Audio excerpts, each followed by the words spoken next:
Hello there YouTube and welcome back to The Zone, where today guys we are finally concluding the Chris and series with Chris and his ego. So I'll make sure to put all the other Chris Ands and videos into a playlist because there is a lot to go into this.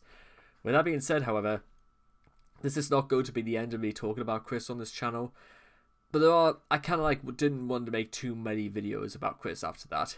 And based on the things I'm going to be saying throughout this article, you're about to see why. So let's begin. Chris and his ego. Firstly, you wish you were me. Right, okay, so apparently the idea of living in squalor, dressing like dirt, complete disregard in your care for animals, and a complete friggin' no, not a sellout, but a complete deadbeat is absolutely the sort of person I wish you would be. Thank you so much, Chris. I'm joking, of course. There's no way anybody would want to be. If anything, Chris is the absolute antithesis of what anybody really should be. For every one that exalteth himself shall be humbled, and he that humbleth himself shall be exalted. Luke 14:11, King James Edition. Egotism is the most important and self-destructive of Chris's flaws. It is this egotism that may one day lead to someone playing Kick the Autistic in real life. I can't disagree with that because every single thing that has happened in Chris's life has fueled his ego or fueled it into some kind of a very strange manifestation into a defensive mechanism. One of those things is this outlook Chris has on himself, trying to draw himself as he sees himself, not what the rest of the world could see him. And you can see right here, Chris strokes his own ego by having two of Ben Saint's characters admire him. Yeah, again, this doesn't strike across as very... Are you that dense, Strawberry Milk? That is the legend, the extra-dimensional, the goddess herself, Chris Chan Sonichu. I'm just going to say this right now, ladies and gentlemen. If I ever do decide to start reading Sonichu, i.e. making videos about that, you're going to see firsthand, because if the dimensional merge isn't Chris's idea of heaven, then his own comics has to be... Well, I've covered this before in the Chris in Reality video, but you could hazard a good guess as to what this is compensating for. Origins. When you don't have people in your life pushing you, can you push yourself? Tori Amos. Why is Chris such an egotist? In his sheltered childhood, his enabling parents tonight taught him to shift blame onto all of his troubles onto other people. A sense of entitlement, again homegrown, skewed his perception of the proportionality between his problems and those of other people.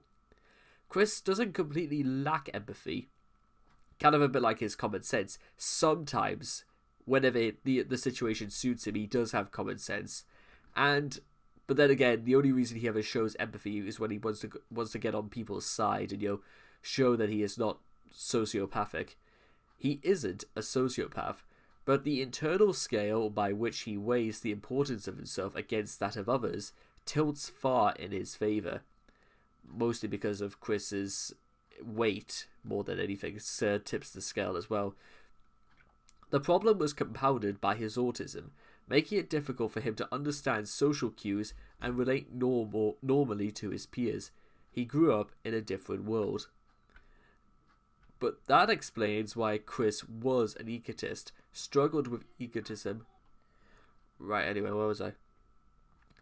But that explains why Chris was an egotist, struggled with egotism, or has tendencies towards egotism.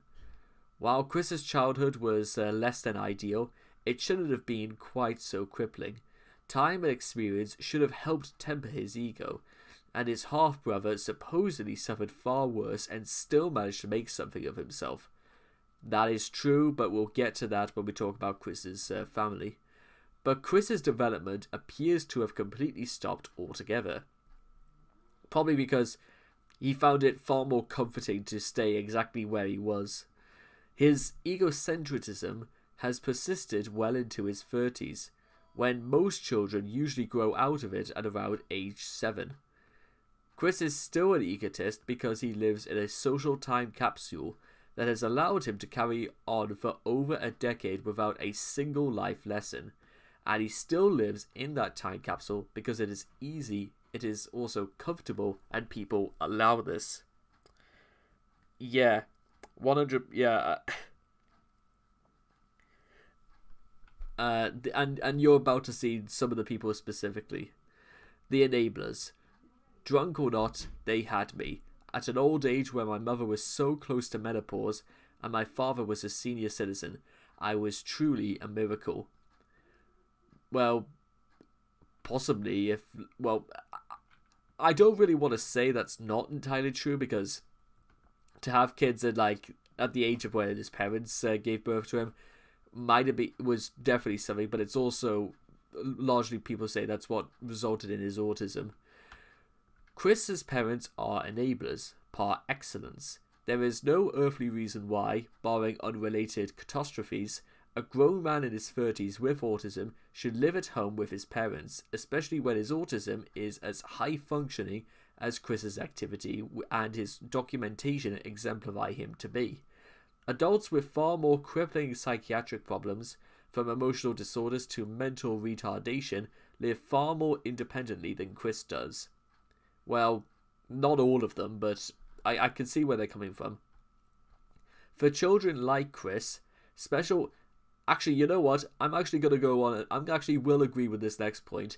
For children like Chris, I think it's fair to say, despite the fact that, Chris has to, handle money and be responsible for, that of the house and you're able to drive and all this, Chris is not an adult by any which means. He is a child more than anything. Special education in public school is generally geared toward helping the child understand how their disorder affects their lives and what strategies they can use to minimize its impact. This is a well-documented and well-supported strategy, but it relies on buy-in. Chris's parents clearly never bought into these strategies because they never fostered any interest in instilling any form of independence in Chris, thus undermining the entire regime of special education and ending up with a man-child with entitlement issues. That's a very, very big point as well, because I've had that sort of I've had certain aspects of special education before, and you know what? If it's any part for what's resulted in where I am right now, absolutely I would have said it was for the best. And I really would love to know exactly why they didn't. Because what, this would have labeled Chris as being retarded. Well, so what? Chris is listen, guys. Chris is absolutely not retarded. But even if he was, would you still stop loving your child? If you were a parent and you had a child that had, that would say you'd have severe, would be lacking in that area. I don't really feel comfortable about saying it myself, but would you stop loving that child? Would you not want to, help your own child to get the best they could possibly have? It kind of makes sense, but then again, you have to I don't want to say the word investment, but you want to at least show or support your child into a role in which they can support themselves later in life. It's development. It's childhood development, and it's called development for a reason. Monthly tugboat. Main article tugboat. Also Chris and money. My father helped me get my social security set up. I get more a month than I could at a job. Chris taking pride in being a lazy fuck. I've covered this before, and I'll say it again. There is absolutely no way in hell you can get more than being on welfare than you could at a job. Even part-time work, you will get far more out of it. I mean, look, I'll give you guys an example right now, because I was on welfare for about 2 months last year. Usually for a person like me, I would get about £250 a month, and when I started working, first at the fish and chip shop, I got about £500 a month, so that's already double if I was on welfare. And then when I was working for the Royal Mail, I was earning anything between £250 to under £320 a month.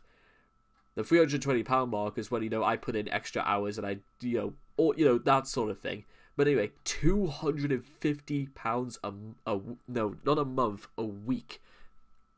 I was earning £250 a week in the work I was doing for the Mail. And I gotta tell you right now, that was just... One second.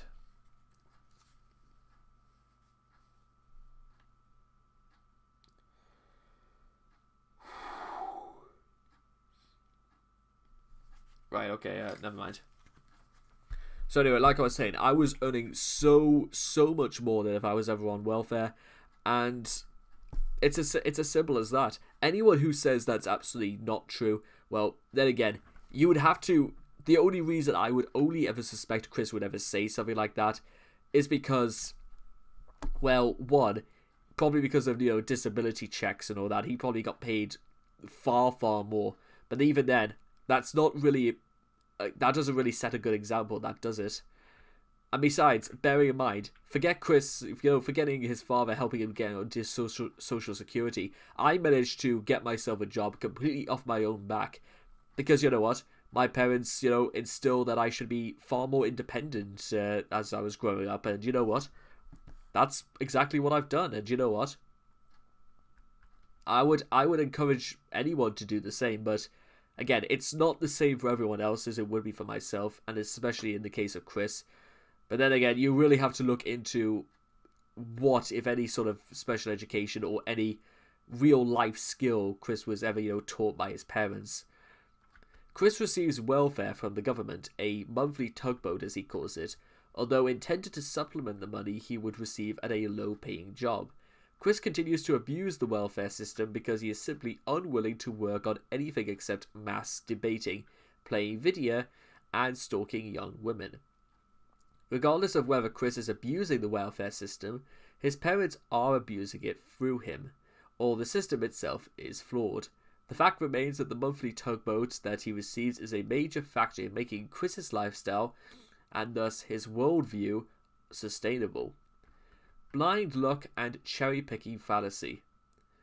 What's this one? Student featured in Nintendo Power. Article in PVC's forum proof that some people have too much time on their hands. Let's just go through this first. Meet Sonichu. Let's see, by Carrie Mitchell. Most everyone has a hobby. That should be most people have a hobby, but okay, that's really glaring grammar error already. It may be hard to find free time in between classes, especially with exam week quickly approaching, but PVCC student Christian Chandler has dedicated many hours to his pastime. He is the creator of Sonichu, the electric hedgehog Pokemon. Like Sonic, Sonichu can run at high speeds during Supersonic's battle against the perfect Chaos Monster. I'm not fucking interested in this. Blah, blah, blah. It's just somebody trying to, make Chris spending more time awake than asleep playing video games seem creditable. A contest to here, a 9-second local TV blip there. The results are that outside events most people never experience have stroked Chris's already monstrous ego. Local boy levels up. Good lord, he's playing on the floor. Anyway, consider that Chris has produced a huge volume of fan mail, letters to the editor, internet commentary, and other drivel, partially because he doesn't have much else to do. Each letter to Nintendo is a message in a bottle. Most of them never return. But the one that does, on an official letterhead and addressed to Mr. C.W. Chandler, is confirmation of his celebrity. And we have... let's see, who's is this quote from, by the way? I think this must be from Chris himself. Yeah, it says here that, it goes on to say that Nintendo of America has some of the most devoted, enthusiastic fans on any game developer. Each week, they received hundreds of thousands of suggestions about their games and systems. While they would love to use ideas from fans to develop actual products due to the volume of the requests they receive and the resources it would take to process them, they do not accept unsolicited games or product ideas, but they are committed to being at the leading edge of game and hardware development. And they can be sure that they are constantly at work developing new and exciting products and game ideas. Now, here's the interesting part, where they quote about how I actually go further about them changing their minds and actually accepting the idea and helping me making it totally real with video games and TV animations and the actual figures, and officially release my personally approved medals. Great. Apparently it's not. It's not enough for just simply a medal to be made in a factory. Chris has to approve of it.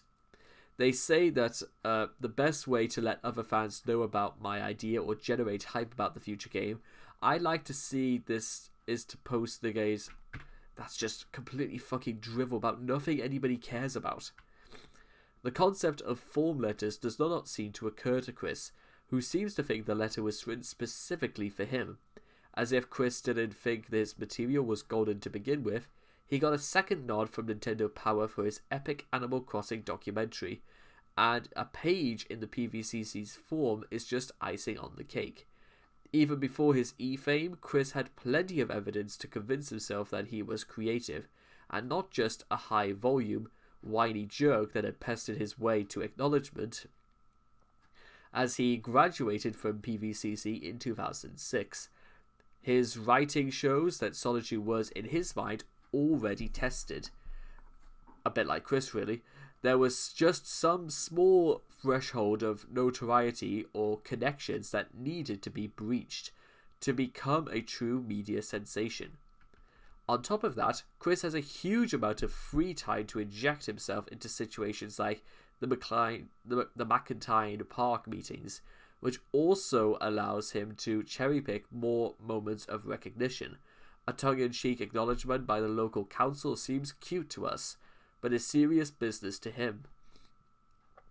And since Chris cherry-picks only the reinforcement that he wants, his legions of trolls just add to the fire.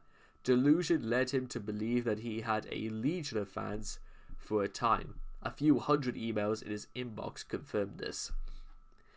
And just like with everything else, the trolls only added to this in one way or another. And again, I'm getting close to mentioning it, but we'll just keep going for the time being. Narcissistic personality disorder. I was mistaken, but not wrong. Profound. It's entirely possible, however, that Chris suffers from narcissistic personality disorder, when diagnosis criteria details many of the characteristics that Chris exhibits. The Diagnostic and Statistical Manual of Mental Disorders, 4th edition, DSM-V, a widely used manual for diagnosing mental disorders, defines narcissistic personality disorder in Axis 2, Custom B, as the essential features of a personality disorder are impairments in personality, self and interpersonal, functioning, and the presence of pathological personality traits. To diagnose narcissistic personality disorder, the following criteria must be met. Let's see if Chris fits into any or pretty much all of these. A. Significant impairments in personality functioning manifest by 1. Impairments in self-functioning, A or B. A. Identity. Excessive reference to others for self-definition and self-esteem. Regulation. Exaggerated self-appraisal may be inflated or deflated, or vacillate between extremes. Emotional regulation mirrors fluctuations in self-esteem. That is very, very fitting for Chris. Self-appraisal, yeah, he constantly asking for sympathy, only so he can make himself feel better about himself. B. Self-direction. Goal setting is based on gaining approval from others. Personal standards are unreasonably high to see oneself as exceptional. Yes, pretty much about the McIntyre incident, the sweepstakes, and I would say through his education and through his high school years. Or too low based on a sense of entitlement and often of own motivations. And 2. Impairments, interpersonal and functioning. A or B. A. Empathy. Impaired ability to recognize or identify with the feelings and needs of others, excessively attuned to reactions of others, but only if perceived as relevant to self, over or underestimate of own effects on others. Chris's sexual harassment at too many games. The thing about the Nintendo Switch, 100.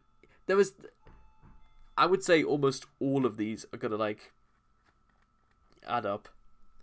B, intimacy. Sorry, where were we? B, intimacy. Relationships largely superficial and exist to self-esteem regulation.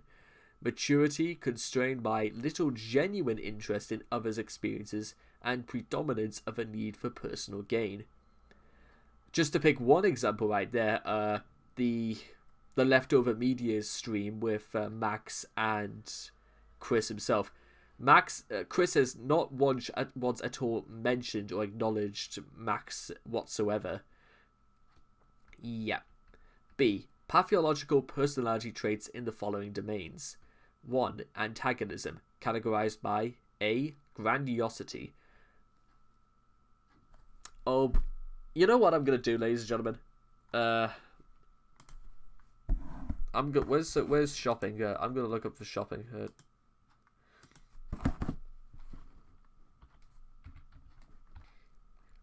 I genuinely want to, you know. I didn't particularly think about looking into this before, but I really kind of like want to look into this. But I want to go into this a lot further because, listen, guys. I was pretending to put down glasses there for a second because I kind of like wanted to speak very, very candidly at this point. And let me tell you exactly why I want to be so interested in looking into this. It's because, let's just think about this for 1 second. As somebody with autism myself, but unlike Chris, I can strongly empathize with each other because you don't have to go through any complicated mathematical process to work things out like this. All you have to do, if you want to show you have any empathy whatsoever, you simply have to ask yourself in here, how would you like it if such and such happened to you, as they were happening to other people? Give you one case of example right now. COVID-19 is, as you can see right here, COVID-19, we are currently shipping orders daily. However, due to transit disruptions in some geographics, deliveries may be delayed. Okay, so that's one thing. Absolutely, that's one thing. But let's really think about this, ladies and gentlemen. For the hundreds of thousands the world over that are being diagnosed and the hundreds of thousands that have died, how would you, I do not know what it could be like to have COVID-19. Personally, I don't ever want to know what it's like to have COVID-19. Do you think I want to be put in a hospital where hundreds of people around me are struggling to breathe, laying on possibly their deathbeds with all manner of tubes, literally keeping what I can only assume is a whole, or I could imagine if I was in that almost coma-like state, I literally would have felt myself compared to literally a piece of meat that is only being kept alive by the efforts of hospital workers. And it's when you begin to, if it sounds like I'm getting upset over this, it's because I am. Because you have to actually understand or realize exactly what it's like to be in that situation. And once more, I need to blow my nose. I'm so sorry about this, guys.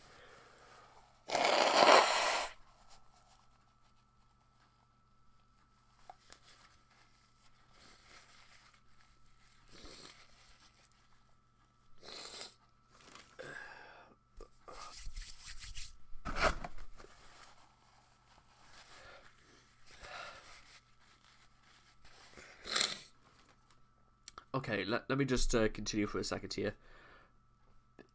And I've mentioned this before, but whenever Chris has ever mentioned COVID-19, from him saying the world is getting too worked up, people are dying about this, Chris. People are dying because of COVID-19. And his solution is for everyone not to take this as seriously as possible, just because a few conventions were cancelled. I don't really think that's the sense of Chris's egotism striking accordingly. I think that's just Chris straight up saying that he is so completely out of his depth that he is going to resort to sociopathy for not taking into acknowledgement or saying for the victims of COVID-19.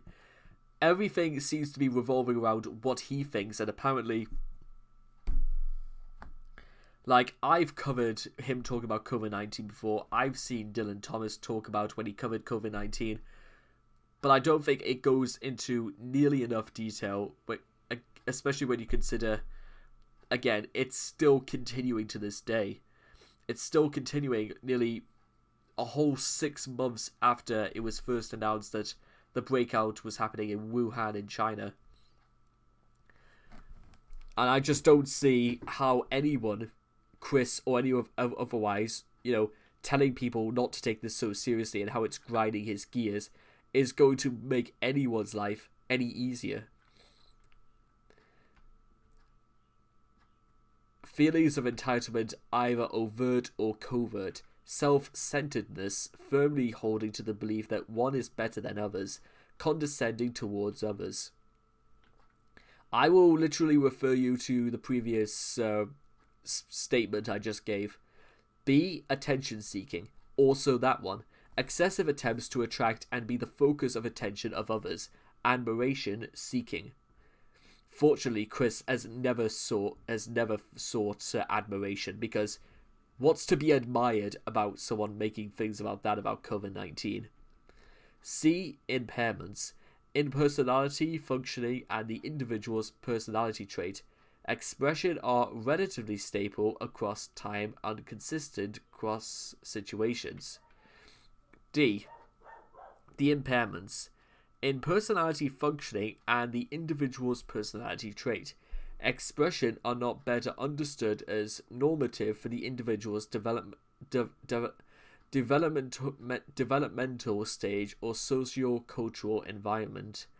E, the impairments in personality functioning and the individual's personality trait expression are not solely due to the direct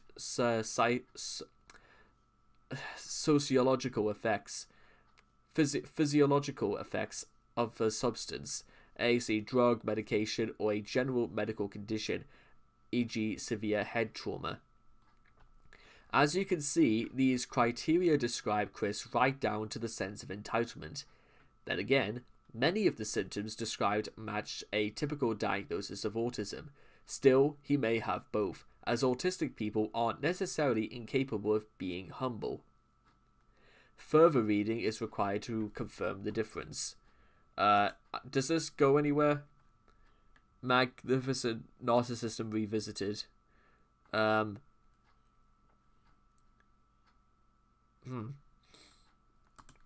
Maybe...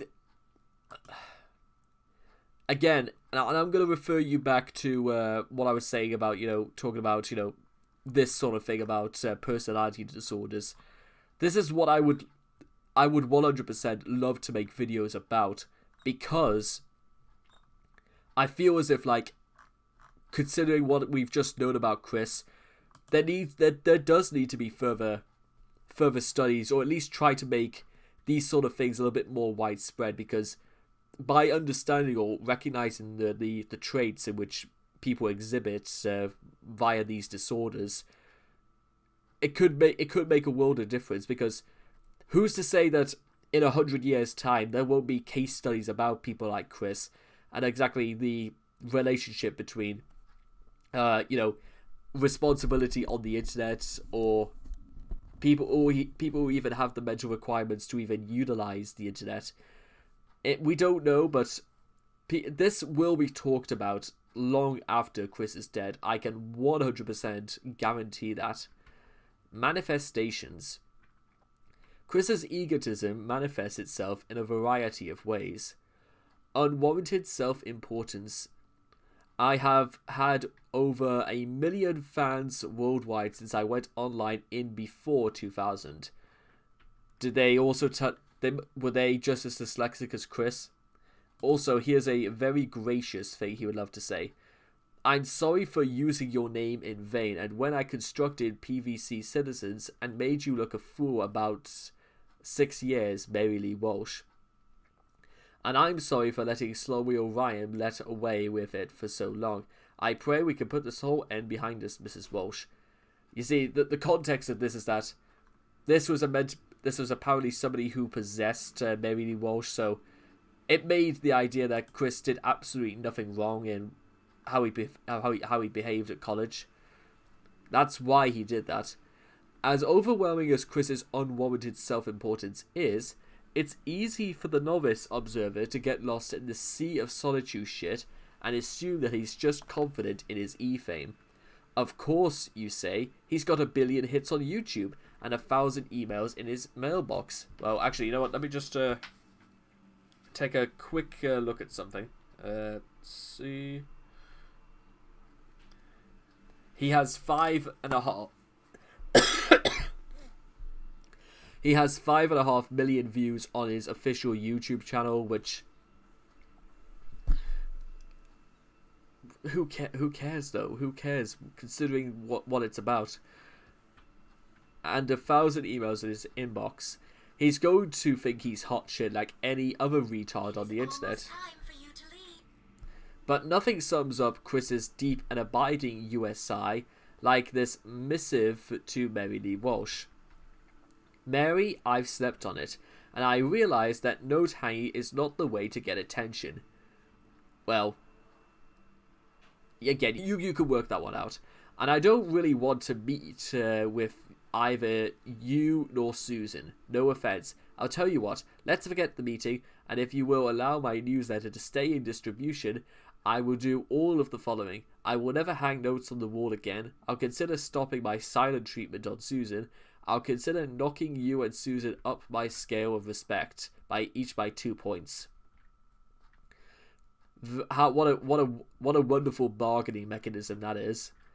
I've covered that before in the negotiation videos, and there's no way anybody would agree to that shit. That's just bonkers, to say the least.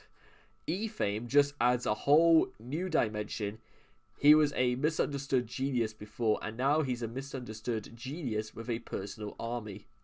I'm working on it. Let me do that stupid video so I can tell everybody in my command to get everything. Help me get everything off the internet.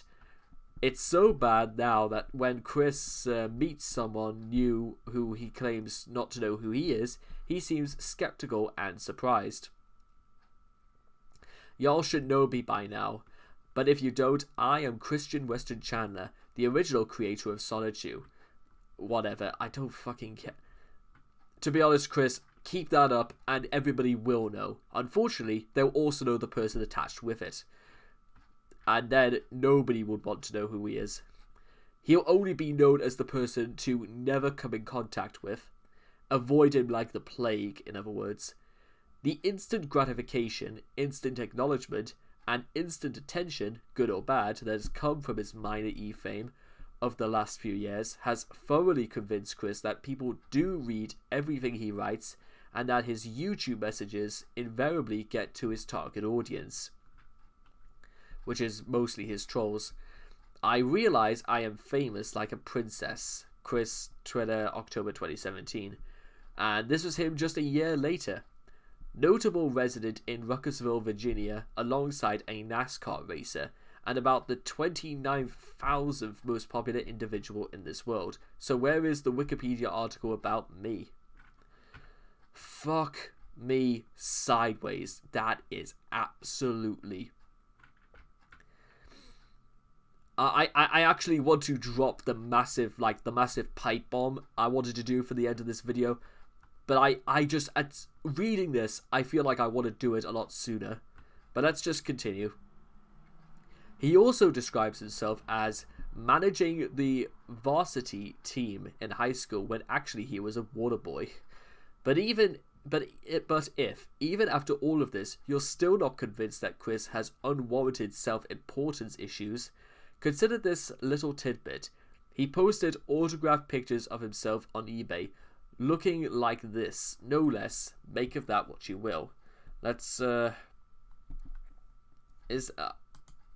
trying to find out if that's meant to be.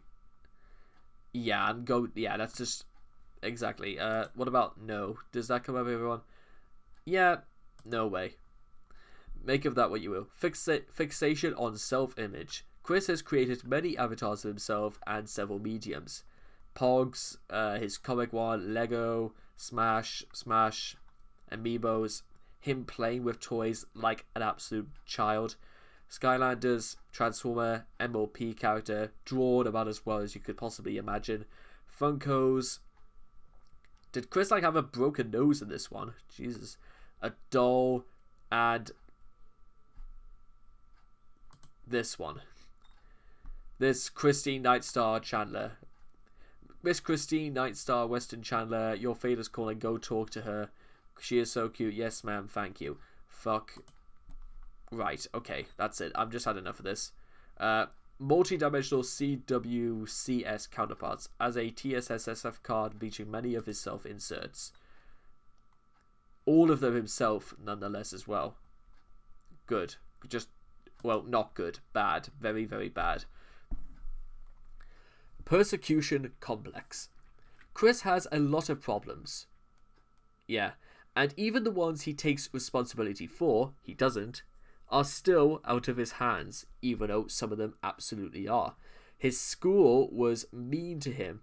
He didn't deserve that F in English or the one in CADD, and he doesn't deserve the 24/7 trolling, among other things. Well, listen, trolling him is not going to solve anything, and it doesn't warrant people to exhibit, that sort of narcissistic behavior as well. I'm just saying, again, obvious, some things should just go without saying, but I'll just say in any case. And if that wasn't enough, he thinks every authority figure in the land is conspiring against his love quest. Then in mid-October, the quote-unquote Dean of Student Services, Mary Lee Walsh, approached me and pulled my sign away from me and told me, "You're not allowed to find true love here." My heart was shattered that very moment. As again, many people would say this is absolutely not what happened. Although his poster was technically taken away. It doesn't help that he's engaged in a quagmire of war against the homo rumors that those damn trolls kept spreading about him, with a second front versus the copyright violating thieves. It's out of my control. I don't know where to go. I don't know where to go. In a May 8th video, Chris blames the Greene County School Board for pretty much every misfortune in his life. From being banned from the game place to becoming the social outcast that we know and tolerate, thereby cementing the notion that Chris will never take responsibility for his actions. The only time Chris had actually stepped up and admitted responsibility was the accidental formatting of his PS3. Naivete. Chris's simple-mindedness and gullibility are legendary. Like George W. Bush, he only deals in absolutes. Either you're with him or you're against him. This has been very obvious in his answers to the mailbag, where he refuses to listen to any talk, even from professionals, about the similarities between Asperger's syndrome and autism, denies that there are any shortcomings in his work, and shrugs off any advice about how to improve his health or appearance, labeling anyone who suggests he has any kind of shortcoming a troll. Again, this is why you should not be helping Chris, because he does not care for it, and he will not even go to the bare minimum effort to try. This is why you don't do it. Chris equates honesty with divulging every last detail about his life. Nothing is too candid for Chris. Getting haircuts, drinking his own navy, shitting his pants, or even giving away his phone number and home address. The only thing he hasn't done with wild abandon is give away his social security number, and when that happens, it probably won't be a surprise to anybody. His gullibility is astounding, not to mention appalling. No matter how many times it's happened before, Chris is easily led around by trolls promising China or threatening his identity. The earlier trolling schemes such as Blanca, Panda Halo, and Jimmy Hill. Wait a minute, why Jimmy? Jimmy Hill's been dead for the last 6 years. He was in his I think he was in his late 80s when he died. What relation does he have to Chris? I think he was meant to be he was a footballer, I seem to believe, but let's just check very quickly, see if this gets anything. Yeah, this is December 2015, age 87. Yeah. Jimmy Hill was a British soccer presenter. No, okay, so he presented it. Okay, my mistake.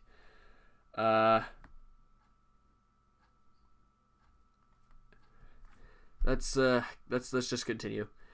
Got Chris to jump through hoops and expose so much information about Chris and his personality that they had to start this very wiki to keep track of it all. Another example of Chris's gullibility is one Miss Jacqueline Romy, a sweetheart Chris met earlier in 2011. Despite her obviously being a troll, proven by a mysterious leak of videos that were sent only to Jackie on February 2012, Chris had re-friended her on Facebook after blocking her the previous April. Only time would have told if we'd end up seeing Chris cosplaying or making an ass out of himself again, in a video aimed only at Jackie. Unfortunately, it appears to have not happened. It's pretty obvious that Chris had only done this because he believed that he would score with Jackie sooner or later. In 2009 to 2010, Chris slowly began to learn to distrust trolls or to keep more of his information secure. However, many of his trolls believe this is akin to putting a shock collar on an animal, eventually to stop being shocked, not because they actually understand or care. An animal will start doing as it's told. Okay guys, I apologize for the break there. I just kind of had to take a break because of my throat and all that. Also, there was problems with my brother that he kind of we needed to see to him, and he's sort of trying to rest at the moment. He's been a little bit, I don't really want to say sick. He's just had a really, really severe case of prickly heat over the last day, because this is exactly why you wear sun cream, ladies and gentlemen. This is absolutely why you do that. Hubris, the pride before the fall.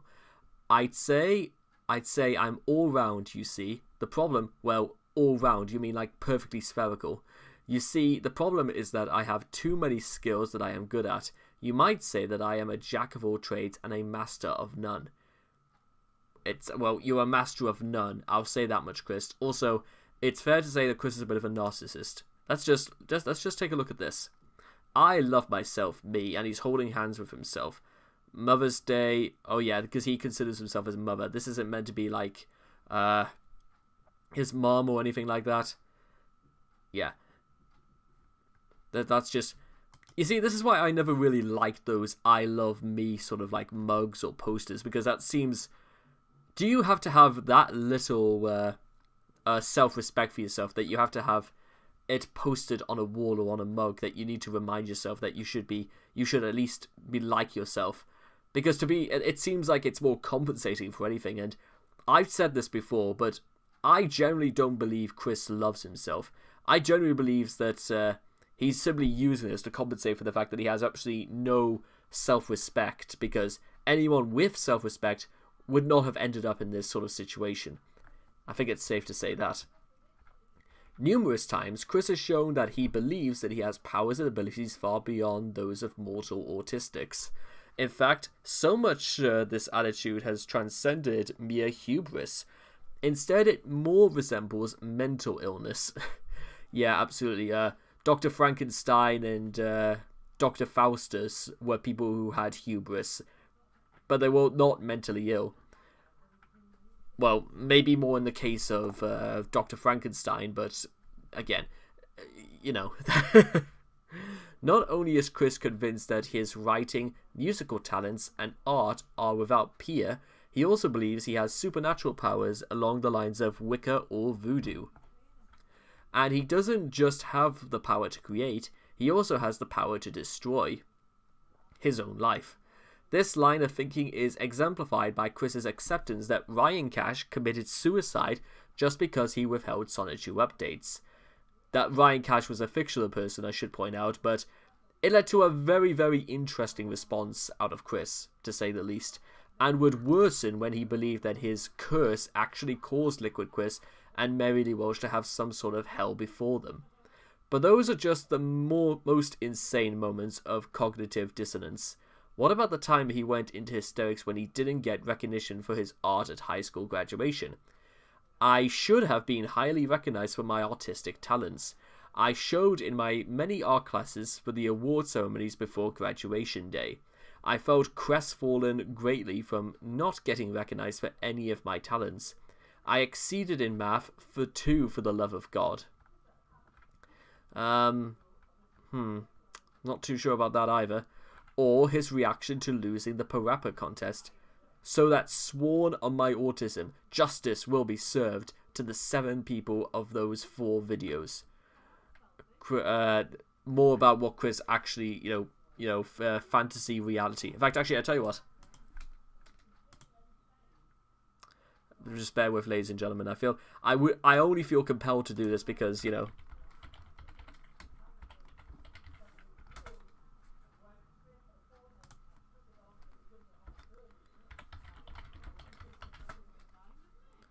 yeah, this is...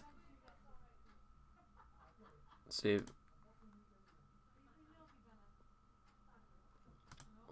I'm just going to see if I can get a larger sort of thing of this.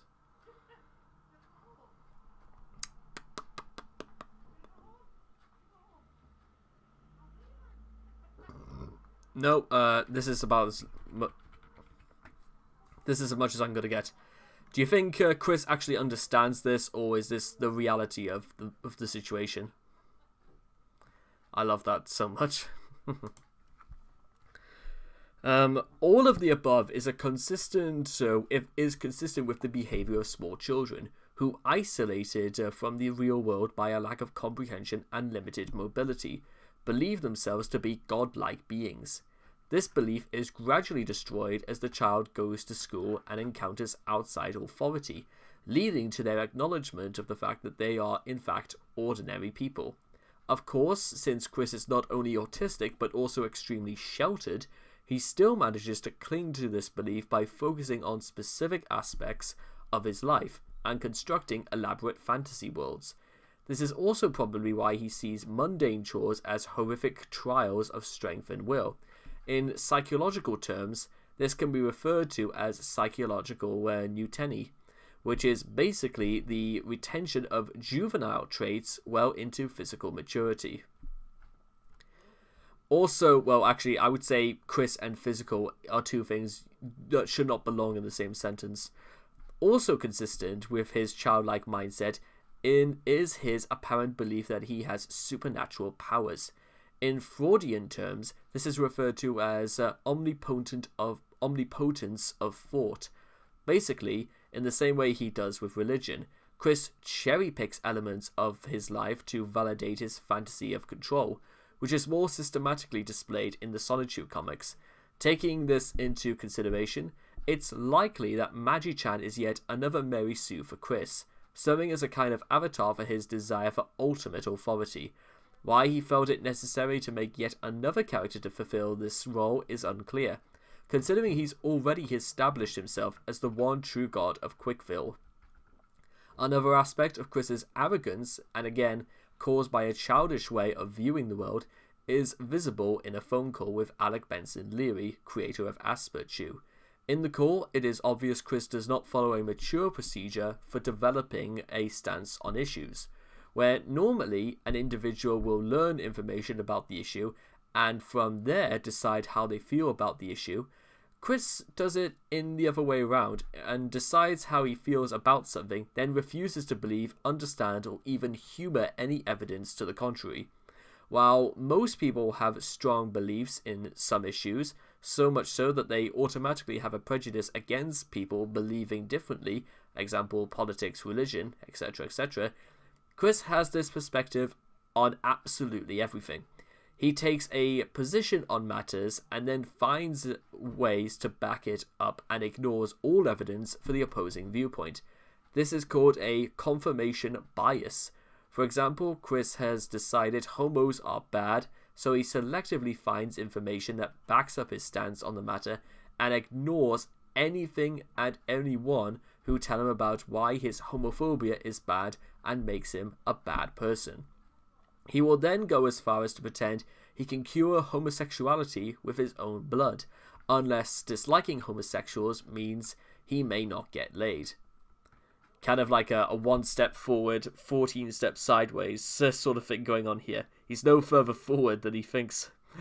This is more apparent when he takes two contrary positions about a similar topic. The obvious example of this is Chris's understanding of the way parody functions. Chris will defend his right to make Sonichu to the hilt by claiming it is a parody, but he then states that Asperchu is a bad thing because it is a parody of a parody. As you can see, Chris has decided that he has every right to make Sonichu, so he backs this up with his statements about his right to parody existing trademarked characters. But conversely, he has decided Asperchu is bad, so he supports this position by stating it is a parody of his legitimate work. His legitimate work that he calls a parody. Actually, that would be pretty funny, wouldn't it? Imagine somebody trying to make a parody of the movie Airplane, for example. A parody of a parody. Has there ever been such a... I'm actually going to take... I'll tell you what. We'll take a look at that. Has there ever been a parody of a parody? Also called a spoof, a send-off, well... Music parody... I did not need to see that. Okay, there doesn't seem to be anything specifically on, let's say, a parody of a parody, but you never know. So, hey, if I don't do it, probably somebody else will. Let's see. A literal example of the Pride Before the Fall would be Chris's series of Facebook posts between April and June of 2012. In April 2012, Chris believed that he had utterly fooled the trolls when he made a series of posts mocking them. He even went so far as to post screenshots of the Quickie Forum members talking about it. Note that in several of the screenshots, Chris believed that he had uncovered a scheme to start a poster campaign about him in Charlottesville. According to his Facebook post dated 4th of June 2012, he had called the cops and basically admitted that he completely fell for it. Way to go, Chris. He then recorded an angry voicemail greeting before quickly deleting it. Compared to an earlier voicemail he had made, one can clearly see how humbled he was. Yeah. A more recent example of Chris's pride and ego suspended the efforts of people around him and can be seen in Sonichu Special number 5, in which the captain vociferously praises Chris, flanked by his creations, for providing a good service to all in this world, when in reality the opposite was true. Chris has been manipulated by the idea guys and the captain. A member of the Guard Dogs was the actual person providing said services in an attempt to break Chris's free of their influence. And you can see the image right here. In Sonichu Special number 5, Chris found a way to twist a situation in which he was being helped into Chris helping himself doing the helping, ending up with the receiving praise from a fictionalized version of which the people tried to help him out. Yeah, he tried to steal the fact that somebody was doing good for him into him saying himself that he was doing good, so he could cut out the middleman entirely. Materialism. I want Julia, yeah, love is my first priority, but then I want my stuff back. Chris caring more about his precious PSN account and Sonichu website than his sweetheart. It is clear that Chris is a materialist, a common symptom of narcissistic personality disorder, buying and hoarding large amounts of crap that make him feel good about himself. He may even believe that his unhealthy amount of children's toys might attract a sweetheart, when any human being would clearly see that this man is delusional. He also doesn't seem to have a problem with getting money for sitting on his ass, claiming he can get more from his tugboat than he ever could in an actual job. He has absolutely no concept of money and believes he is entitled to everything he can buy. This stems from childhood, when Snorlax would take Chris to the store. They're talking about Bob there. To the toy store and encourage him to talk by giving him toys if he could read their names out loud. Ever since, he's believed that just by being autistic, he deserves everything he can get his grubby hands on. This mixture of compulsive hoarding, compulsive shopping, and autism is bad news all the way. He compulsively hoards all of his toys and video games because he wants to give them to his daughter in the future.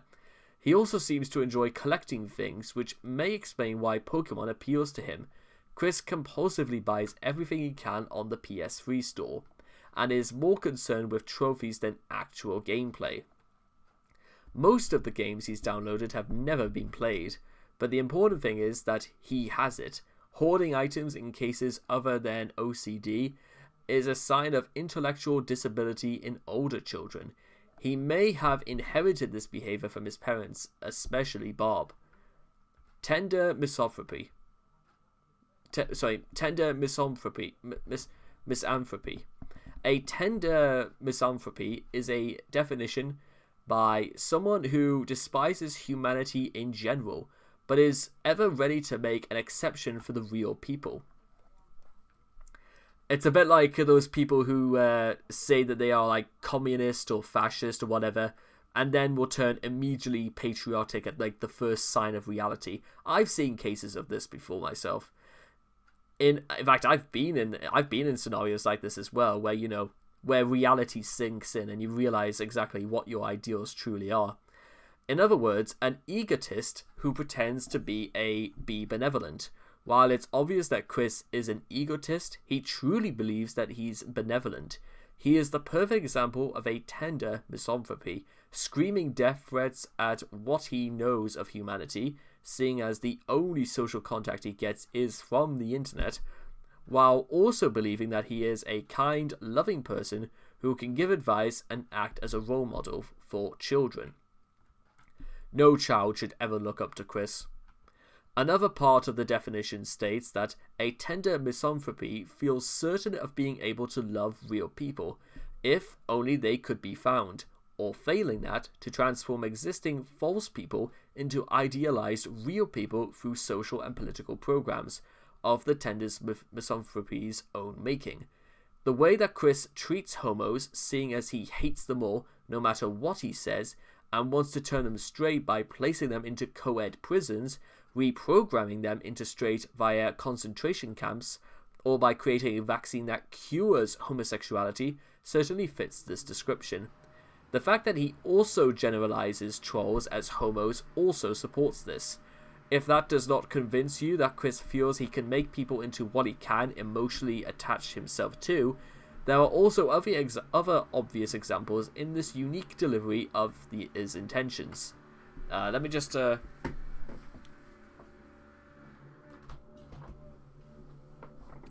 we go. Disregard of rules of conduct online. Do not delete nor censor my bombastic protest. Welcome to the internet, Chris. Everyone else can do that. Chris has little regard for the rules of online communities. When he joins up on websites, he tends to do things his way. He assumes that his own niche in these websites is under his absolute control.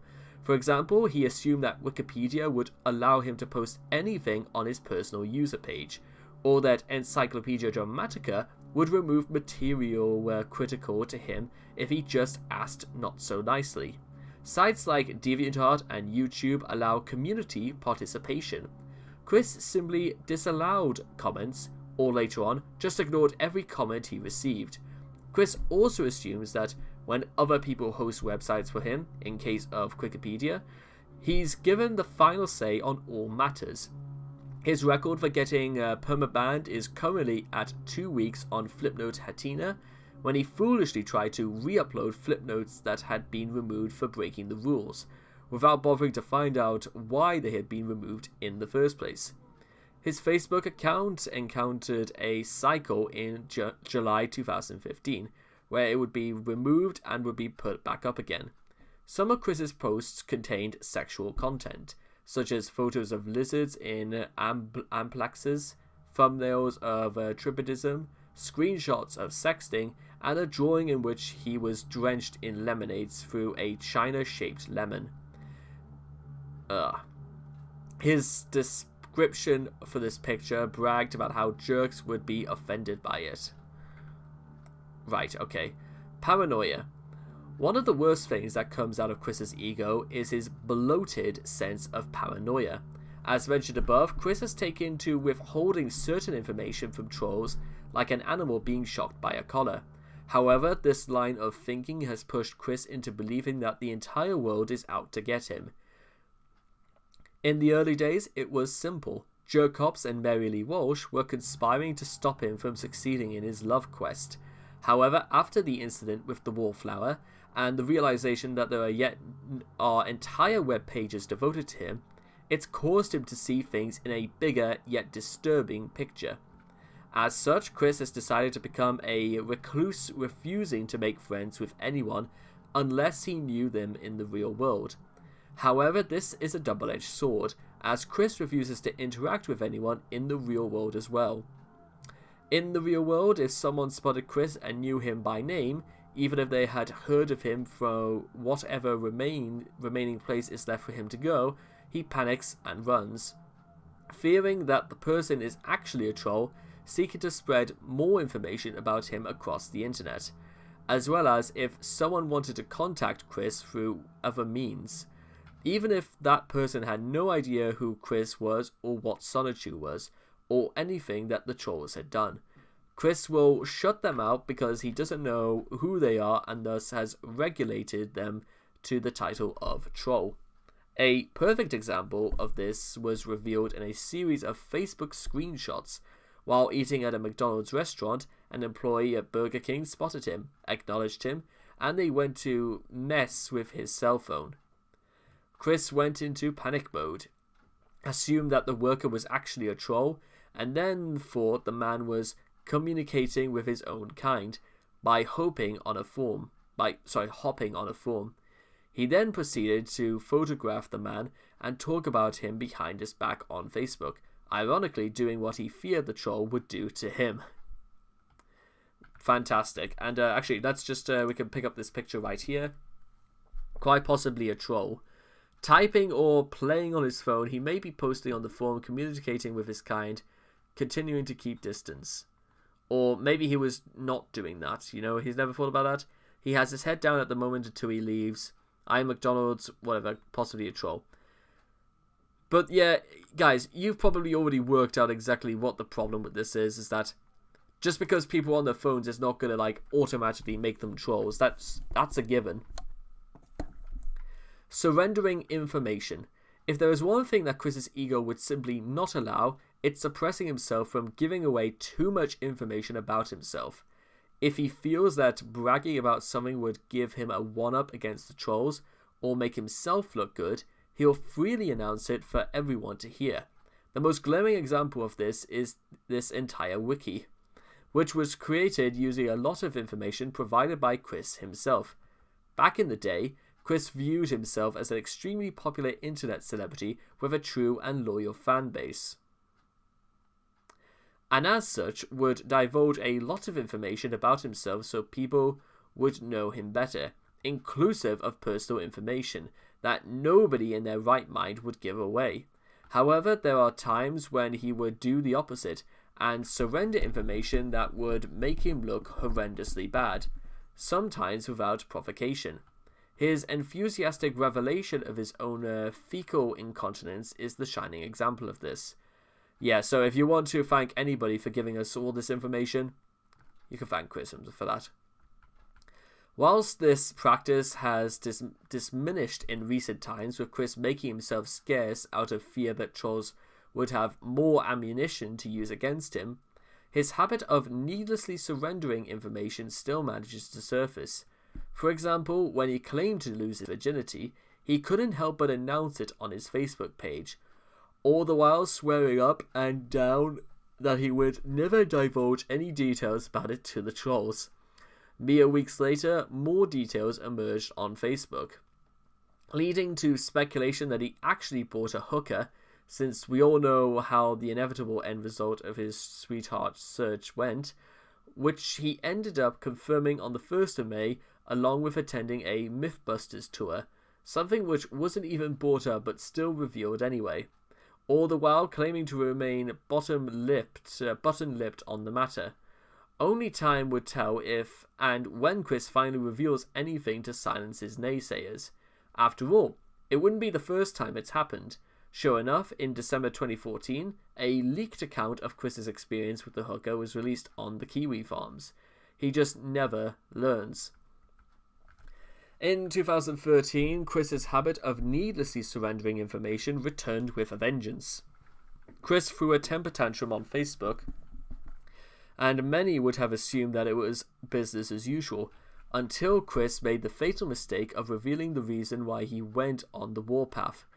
Somebody had uploaded his status updates, complete with the ones that were hidden, onto an Imgur account. Aside from the unusual whining about how lonely he was, these screen caps not only reveal that he was up to... that he was up to in the silence between 2011 and 2013, but also uncovered a very ugly side of Chris.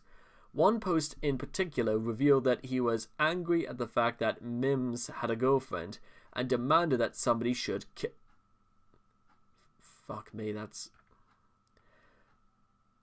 He was angry at the fact that Mims had a girlfriend and demanded that somebody should kill her, simply because Mims was a jerk. The fact remains that the one revealed all of this unsavory information was not the trolls, as Chris would try to have you believe, but himself. Good job, Chris. You openly admitted you would want a completely innocent person to be murdered. Congratulations, Chris. I find it absolutely, I find it almost appalling that in the grand scheme of things, Chris has never spent 30 days in prison or anything like that, because saying stuff like that, demanding somebody to kill somebody else, should be a criminal offense. It should be, it's a direct threat more than anything, but there should be repercussions for these sort of things, but we all know how well that could turn out. The next year, Chris encountered a man trying to put out a brush fire near his house. However, he believed he was trying to make it even worse, and thus uploaded the bushfire video, wherein he wound up dropping the address of the rental house in the video title. Good job, Chris. Great job. Fishing for sympathy. I am so smart, and yet I have still learned everything. I still have whatever. I think... No. Just Chris is not that.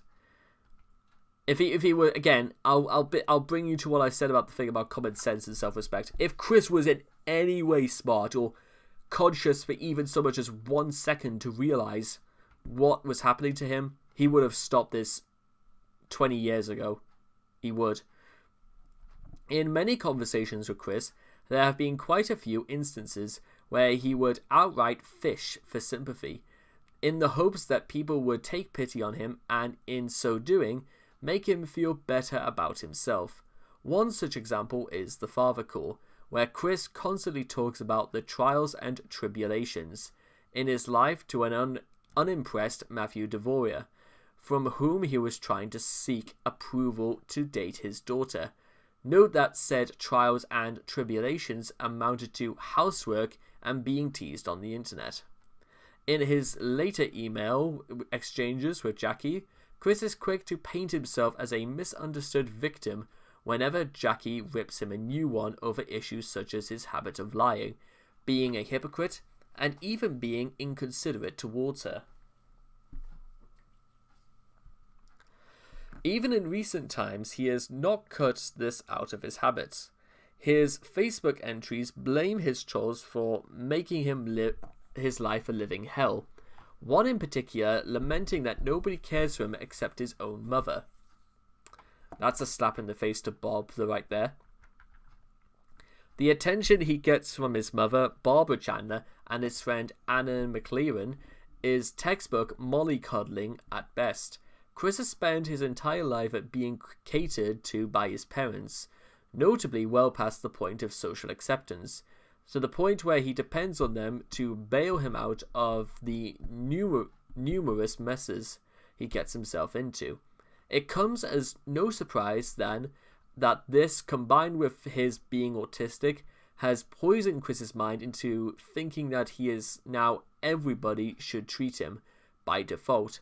And if people don't see things his way, he'll be more than happy to point out the heavy burdens he faces daily, almost as if he expects them to instantly take back their mean words, and feel sorry for them. Sorry for him, I should say. The habit of wanting sympathy is so ingrained in Chris that he instinctively hedges when he makes a positive statement about himself. An example is from a video in which he said, "I am so smart," and immediately followed by downplaying it by saying he still had much to learn. Again, way to go, Chris. War against the ego. One of the main forces opposing Chris's ego are the White Knights. These misguided souls have attempted to get Chris to understand that what he's doing is ridiculous and he needs to grow up. Instead, he brushed them all aside, assuring himself that he was true and honest, and could do no wrong. One of the more popular White Knights, Vivian G, became a troll when she couldn't get through to Chris. While people actually were trying to defend Chris or trying to make him see sense, and he forced her into trolling him. Good job, Chris. When asked to get real psychiatric help, Chris has said that his church counselor, Rocky Shoemaker, is enough for him, and that she could do so much more than someone with an actual degree in that field. He seems to believe that because her title includes the word counselor, she is every bit as qualified as a real doctor. The fact that most pastoral counselors see people for free probably helps as well, since Chris would never spend part of his precious monthly tugboat on something useful when there are video games to buy.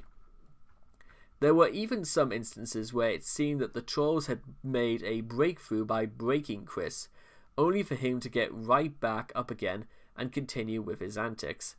An example of this would be Casey, who led Chris on for a while until she dropped the bombshell that she was going to marry Liquid Chris, but not before having her father point out every single thing that is wrong with Chris. A normal person would have been utterly devastated by this turn of events, and some would even use the experience to better themselves. Chris, on the other hand, this shouldn't come even as a surprise, perked right up when he obtained a letter validating Solitude, forgetting about Casey in mere days, just like she had predicted. Examples of Chris's ego in the real world and his comics. The examples of Chris's ego. Let's see if there's anything here. In the real world, public places with people. Oh my god, there's a lot here. I'll tell you what, we'll just go over this picture right here, and then we'll go into the examples right here, because that's gonna be another video entirely. Oh my god, this is just going to be just fantastic, Blanca. Our first concert ever, thousands of fans. I couldn't be more excited, even if I became just as famous without having to leave my house. Yeah, of course, this is not great, just great. Okay guys, technically that, I would say that would be the end, but we are actually going to be doing the examples of Chris's ego, so I'm going to take a little bit of a break here, because this likely could be a two-part video in itself, but, well, you get the idea. So I'll see you guys for part 3. Well, technically this will be part 2, so well, I'll see you guys very, very shortly. Take care. See you again in a bit. So with the boop bap bap and the boom boom boom boom. Okay there, ladies and gentlemen. Now, welcome back to part 3 of Chris and his ego, and we are going to do the final part of this because this one is long as, and it is examples of Chris's ego. An exhaustive and extensive list of documented examples of Chris's ego in the real world and in the Sonichu comic. It warrants its own page, as you're going to see. All this, so let's just get started. In the real world, school, Manchester High School. When Chris graduated from high school, he actually cried because he believed that he deserved a number of artistic awards for his artwork. By his own admission, he also made a scene and ran out after getting his diploma, eventually having to be consoled by both his mother and gal pal Tiffany Gowen. PVCC. After being expelled for his appalling behaviour by the student's dean, Mary Lee Walsh, Chris felt the need to write to the then-standing President of the United States, George W. Bush. The idea that a standing president would be willing to use his clout to reverse a local community's college administrative decision is ludicrous at best. Funny enough about that, because there's actually I was actually watching a 2-hour documentary on PBS about the war president, as he was referring to himself. I was watching like just about the first about 35 minutes about during September 11th, which we'll get to that in a second as well, because I'm pretty sure they'll mention that in here as well. Public places, Walmart. Actually, I'll tell you what, I'm going to put the light on.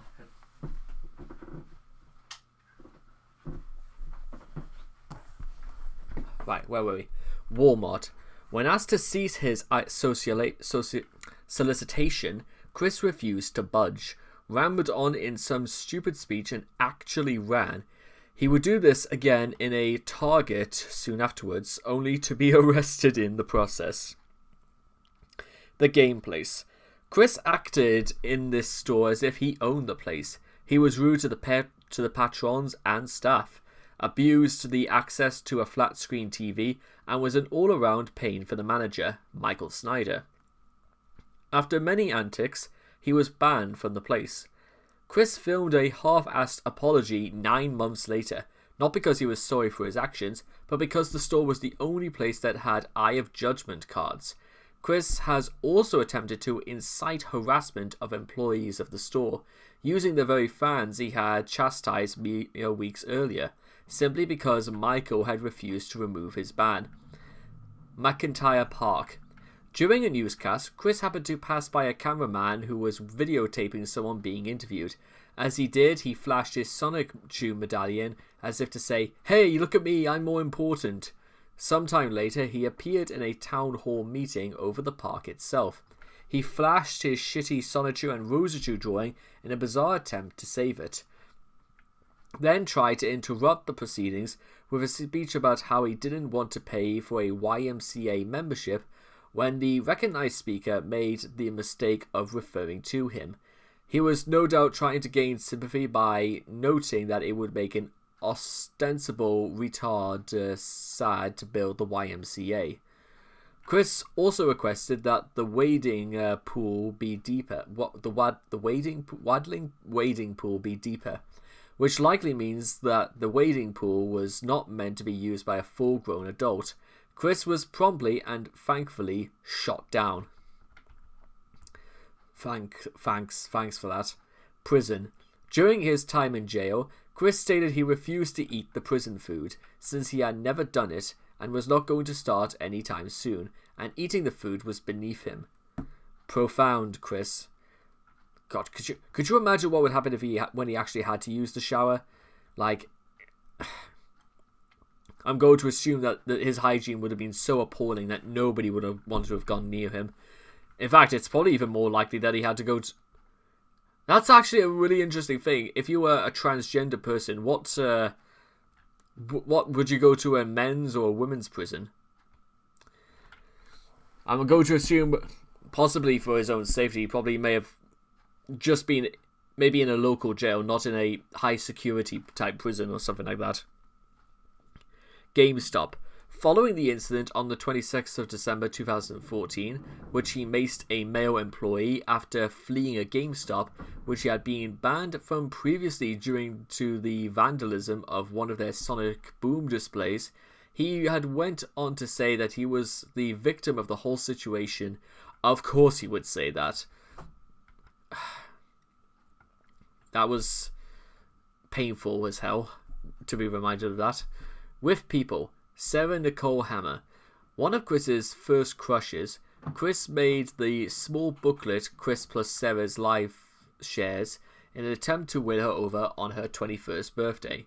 The booklet was merely a major ego trip, talking more about him and less about her.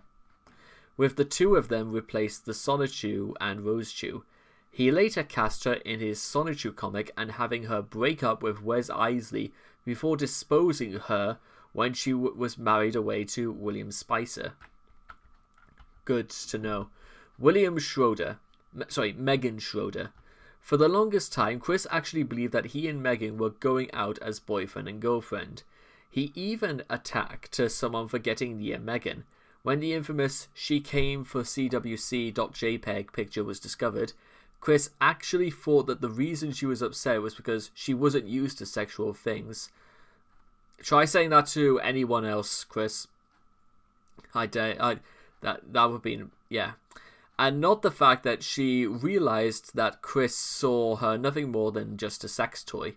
He then tried to make Megan believe that the bullying from those amongst Ed were much worse than the fact that he had did the picture because he was afraid of trying to rape her.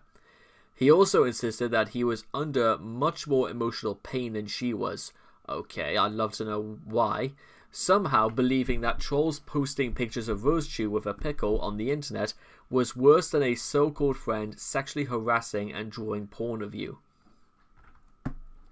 Chris would later blame Ed for the fact that he lost her friendship, not caring it was his fault in the first place. Jerkops. Thanks to Chris's various runs-in with the law, Chris has a very skewed view of law enforcement. After being tossed out of the Walmart and Target, he deemed that security guards were evil and just trying to play Kick the Autistic and prevent him from completing his love quest. However, following his arrest on the 28th of October 2011, Chris has now assumed that all law enforcement is evil and has gone out of his way to make sure they never take him into any sort of custody ever again. How well did that work out, Chris? Vanessa Hudgens. Joshua Martinez used the identity of the High School Musical star to troll Chris by pretending Vanessa wanted to ride his dick. The fact that Chris actually believed a bona fide celebrity wanted to give him China speaks volumes about his hubris. The 10th of September 2009. Chris, in his ever-growing paranoia, automatically assumes that a possible interview from Veronica Belmont of PlayStation Magazine Europe is a troll because the person didn't leave a return number, demanding that if she truly wanted to interview him, she should come personally to his house. Then starts trying to suck up to her just in case it wasn't a troll. Way to go, Chris. Rejected mailbag. Chris hates being proven wrong, especially about Asperger's and autism being part of the same spectrum. He also takes issue with letters that point out the flaws in his comic pages, which is interesting considering he has no problem telling fans about the flaws he finds in their fan art, calling it constructive criticism. He's gone from simply ignoring people, correcting his mistake, to placing these offending letters in his rejected mailbag. Even more, when any of the letters mention the similarities between autism and Asperger's, he tosses them into the autism mailbag. And whenever someone tries to mention that anything else connected to the past, he automatically goes into a mental block and refuses to go any further. On the 5th of December 2009, Chris wrote a long essay that made little sense, don't they all though? Which mainly consisted of him boring that he was a unique and special snowflake, and that Aspies are faking fakers that take away the specialness of his autism. Despite autism and Asperger's existing in the populace long before he was born, and Chris being a virgin with rage, Chris also states here, helped cultivate the first generation of autistic people. And yet he wonders why people do not like him. I know that seems like repetitiveness at this point, but did he like... None of this is sinking in, that's the thing. The Sonichu promotional video. In the part 2 of his video, Chris shows to the camera an elegant drawing of the two main heroes of the comic book made by a fan called Ali. Not only does he proceed to comment, Rosie's tale was wrong, but I'll forgive her, he presents an actual subpar copy of the drawing made by himself as a better version. I wonder, is there meant to be like a video of this somewhere? I'm gonna tell you what. I've got a better idea. Let's watch this video. Please let it still be up. Yep. Okay. Let's just watch this.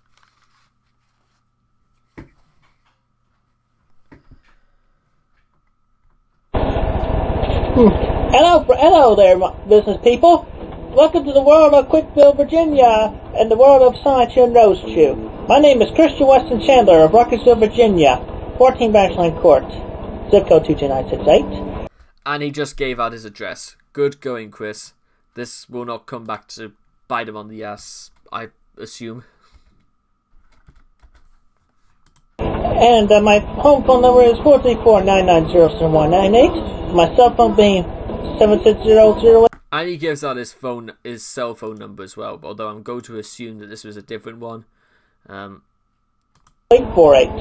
Anyway, I'm here today to talk to you about the revolutionary little character that will make a lot of money because he's already been there and famous for about for almost 10 years now. His name is Sonichu. The low-rail electric hedgehog Pokemon right here. You'll find out more about him. You can learn more about him and read the comic book pages I've drawn and written so far on Wikipedia, which the address to that will be next to this YouTube video in the details. Anyway, we are here to his origin is basically, first off, we have to look up my big book here. Look how thick that book is. So thick. I had to get another book.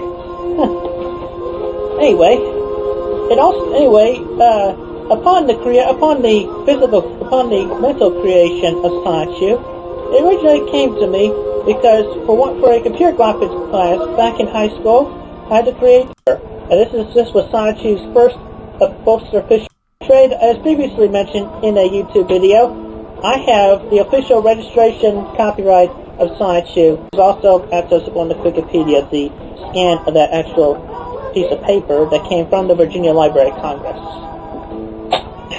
Anyway, I got a whole bunch of history here, a whole lot of history.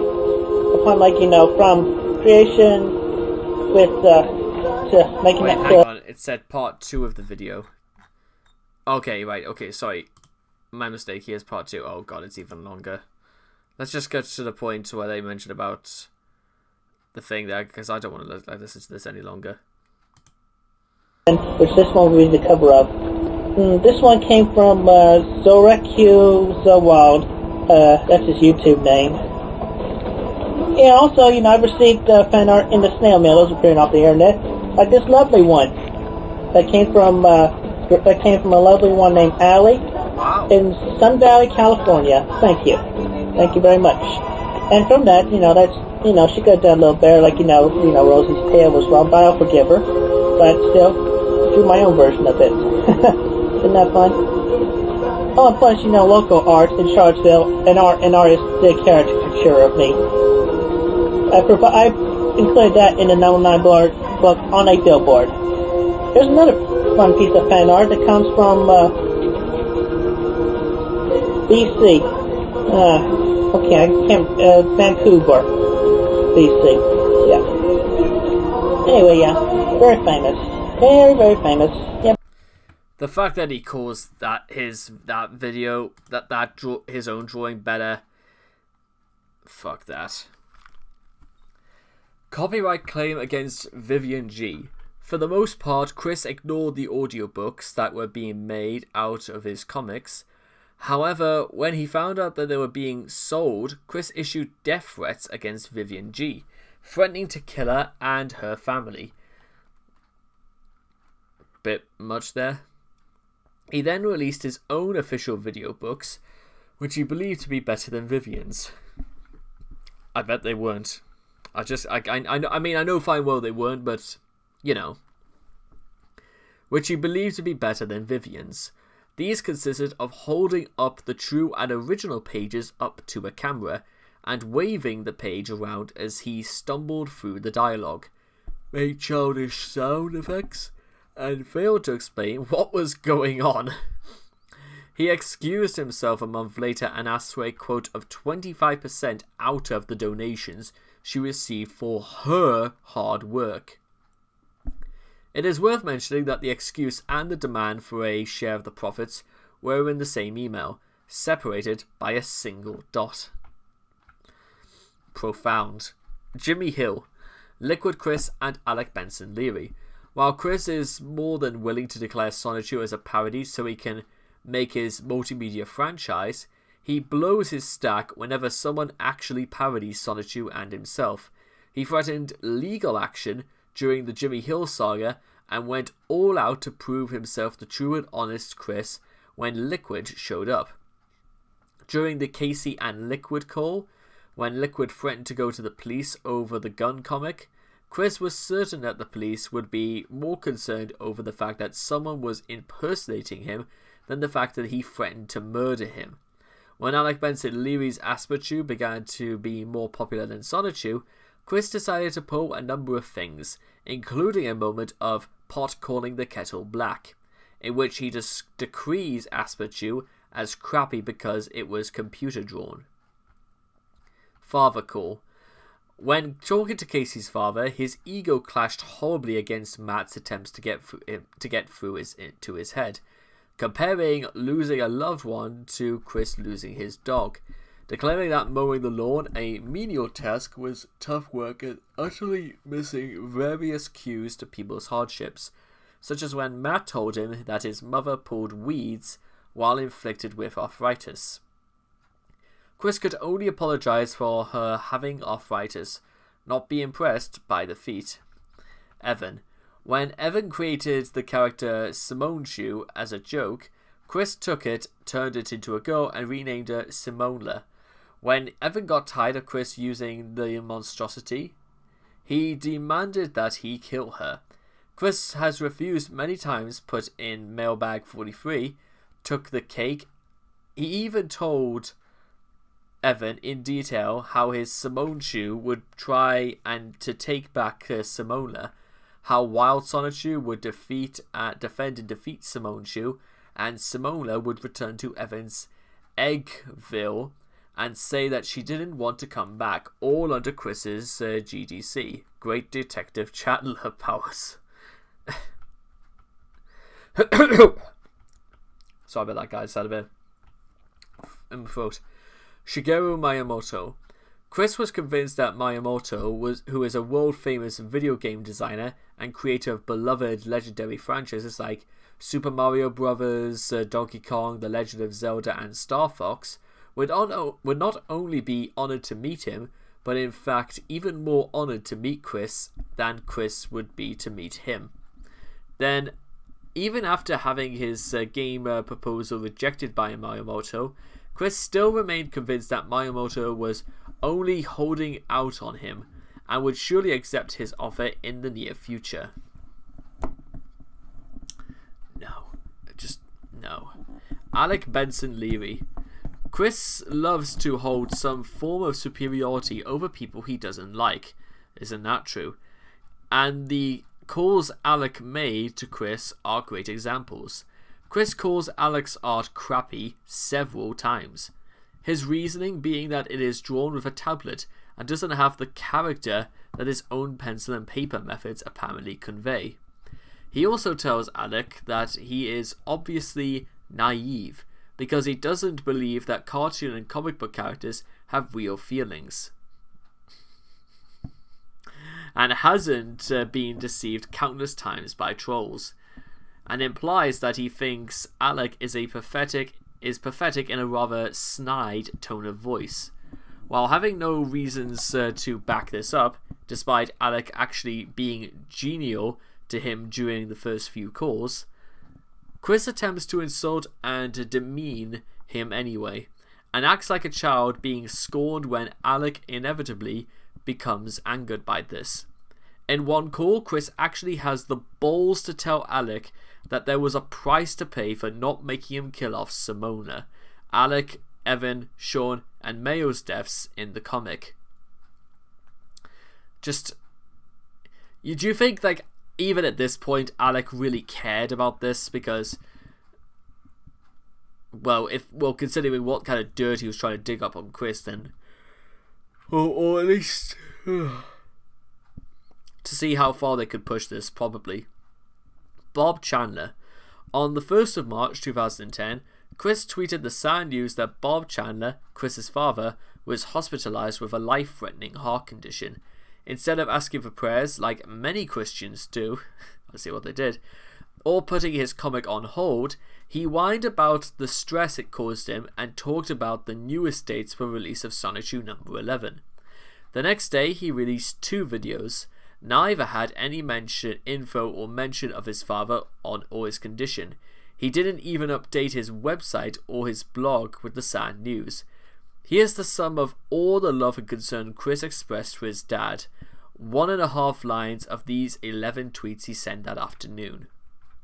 Fans. Ever since day one, Chris has treated his fanbase like shit. He insulted one of the few fans he had and shrugs his shoulders and says whatever whenever a fan tells him that they are going to leave, yet then expects them to come to his aid whenever necessary. When Chris lost his latest Gal Pal due to troll interference, not only did he attack the trolls, he also attacked his fans, claiming that they have no life of their own and comparing them to Mary Lee Walsh in trying to stop him from finding a true sweetheart. Hilariously, Chris thinks that he has over 1 billion fans. Let's put this into perspective. The internet has close to 2 billion users. Chris thinks he has half of them. The Wallflower. The Wallflower was a woman Chris hung out with outside of the young adult social group. In an article in the Wikipedia, Chris shoves the blame on the Wallflower herself. Blaming for what? What did she ever do wrong? Saying that she should never have had a Facebook page or fanfiction.net page, and that because she refuses to give him an apology for this, rather than him to her as it should be, she will forever hold the guilt of breaking his heart. In addition, Chris claims that the two of them had exchanged DNA at the movies and that she was his girlfriend in the See Ya Later video.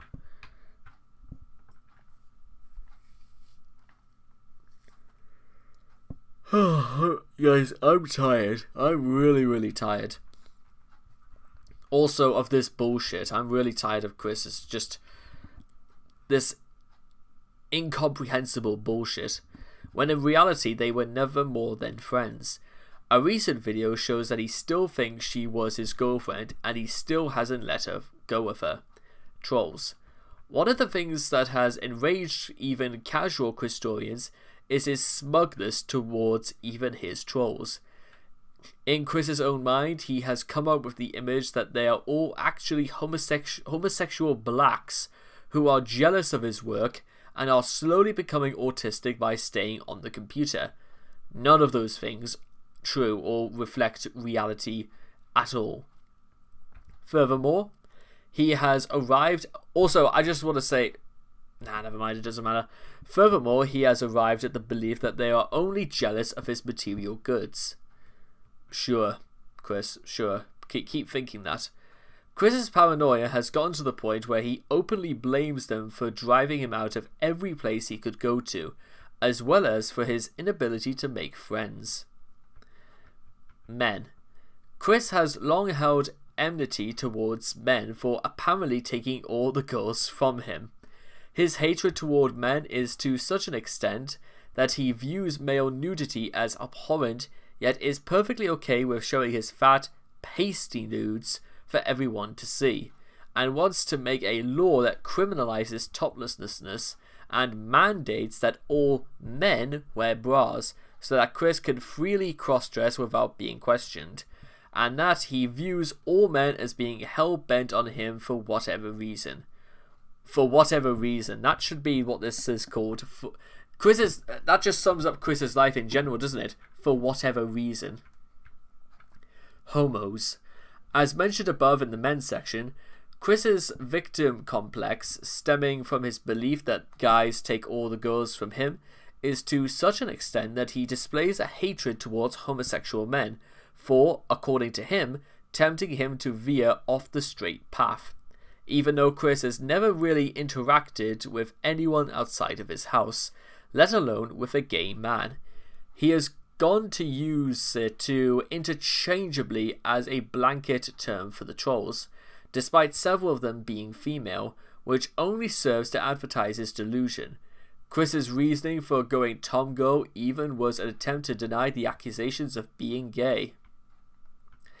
Lars.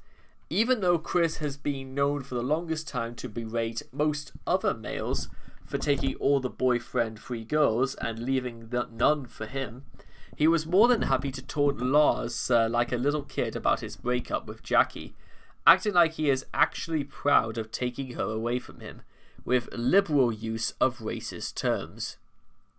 Super smart thing to do. Not. And threatening to kill him, also something you don't do, should he say anything about it. Now there's something to think about. However, it should be noted that this isn't the first time he has done this. Love quest. A recurring requirement for potential boyfriend-free girls, established most notably on his attraction signs, and in his Sonichu news dash, is that they must be 18, Chris's current age. In the latter, he goes as far as to specify 18 to 21 years old, 18 to 22 as of February 2004, 24th, the date of which Chris turned 22, demonstrating that although he expects 18-year-old girls to be interested in him regardless of his age, anyone so much as a day older than Chris doesn't meet his standards. Also, Chris has stated he would not date a girl with autism or any other mental disabilities, yet expects a woman to accept an autistic man-child like himself. Jackie. In the final email exchanges between the two, Jackie quite accurately pointed out how many Chris's flaws, also taking the time to rationally explain what he was doing wrong and what he could do to fix things. However, Chris took it the wrong way, claiming that she was being mean to him and hating him for pointing out his flaws. Still believing himself to be flawless and special, ultimately, but perhaps predictably, it was Chris's own ego that led to the resulting collapse of their friendship. Surfshack Tito. The latest of the many trolls to come after Chris's ego has ramped up incredibly after his return to the internet. In his first video in 8 months, Chris revealed that he had doxed him and was pretty much blackmailing him to do certain things.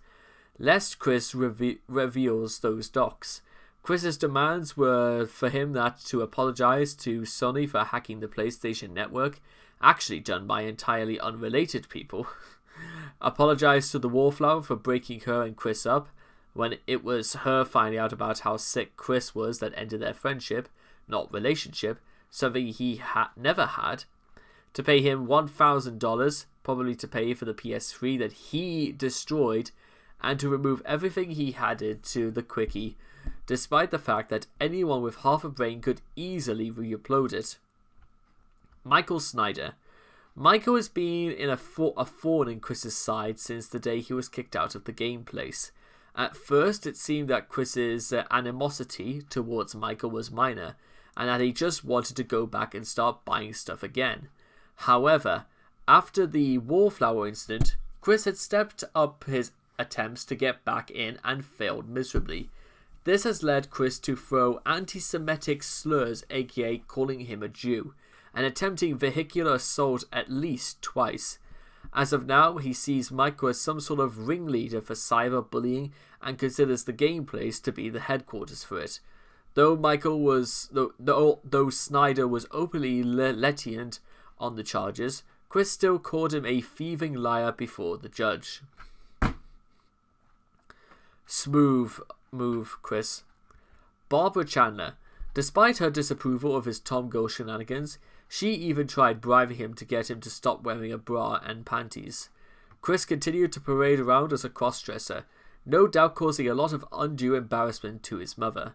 From what little contact anyone had with Chris since a certain incident, Chris has shown no visible remorse for getting his aging mother thrown in jail and waist-deep in legal trouble since then. While he does mention Bob as being the only person who cares about him in a Facebook note, the note primarily focuses on his grievances with the trolls and how much they've made his life miserable. Again, this comes on the heels of the Chandlers ending up in legal troubles, which was entirely his fault. Online. You know what? Actually, I'll tell you what. I'm going to give this another pause right here because there's online and we've got to go all the way down here. So I'm going to tell you what. I'm going to give another pause right here. And school, public places with people online. We'll get to... we'll do online next. Just I need a little bit of a break to rest my voice because we've been going for well over 30 minutes at this point. And I'll come back again just very, very shortly. So don't touch that dial. Far away, there's a place far away where we could spend all our days.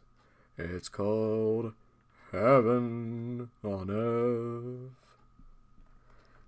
Oh, sorry, where were we? Online, CWC's second message. In what would be his opening attack on trying to get the trolls to remove his page following losing Megan, Chris's opening words amazingly were, "Y'all should know me by now, but if you don't, I am Christine Weston Chandler, the original creator of Sonichu, the electric hedgehog Pokemon, back on March 17th, 2000. The R thing was when he tried to roll his R's and then he spent the entire time gobbling like a turkey and then never did it ever again.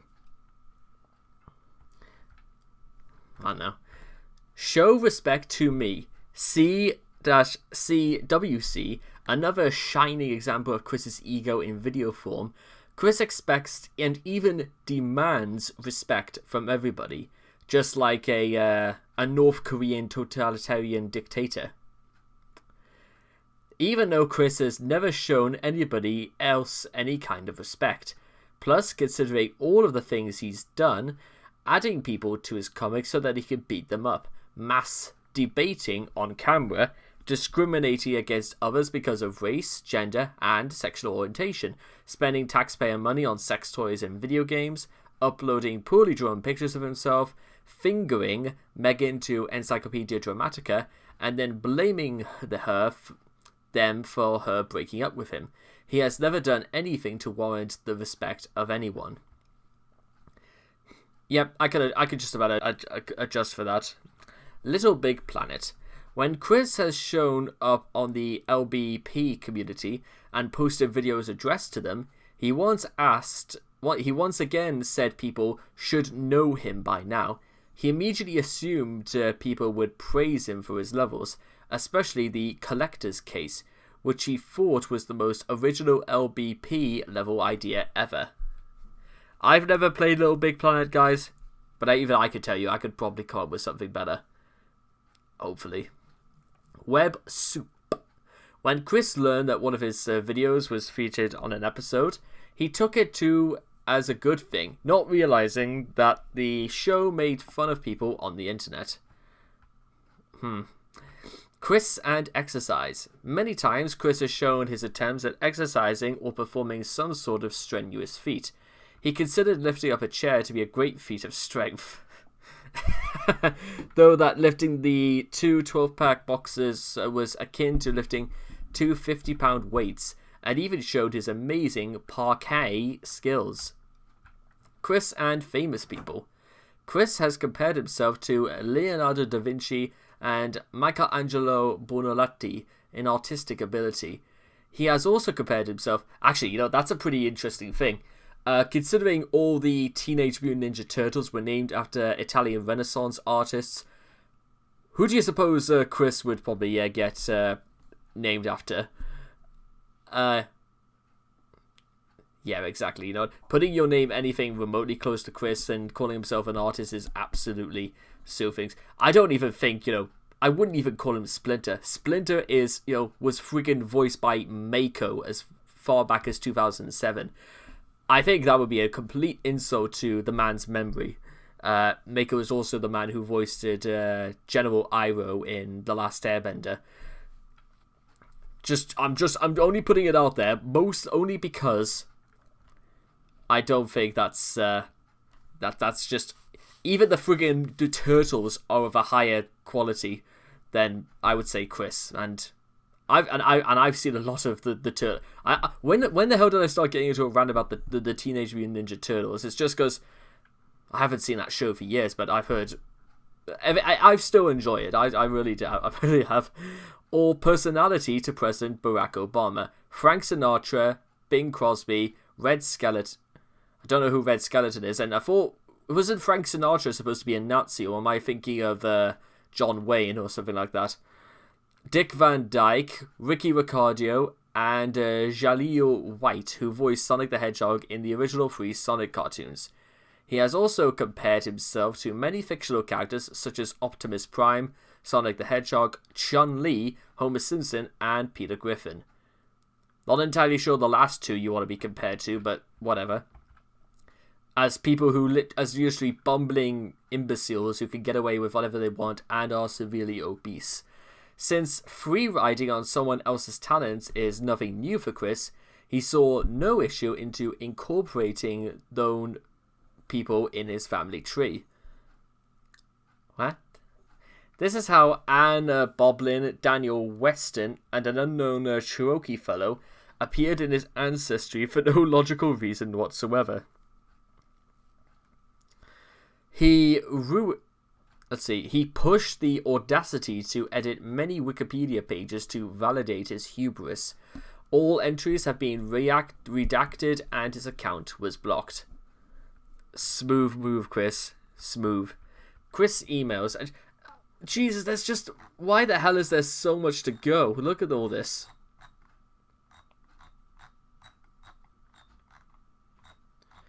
This is just how much we've still got to go. One second. No, we didn't. No, we didn't.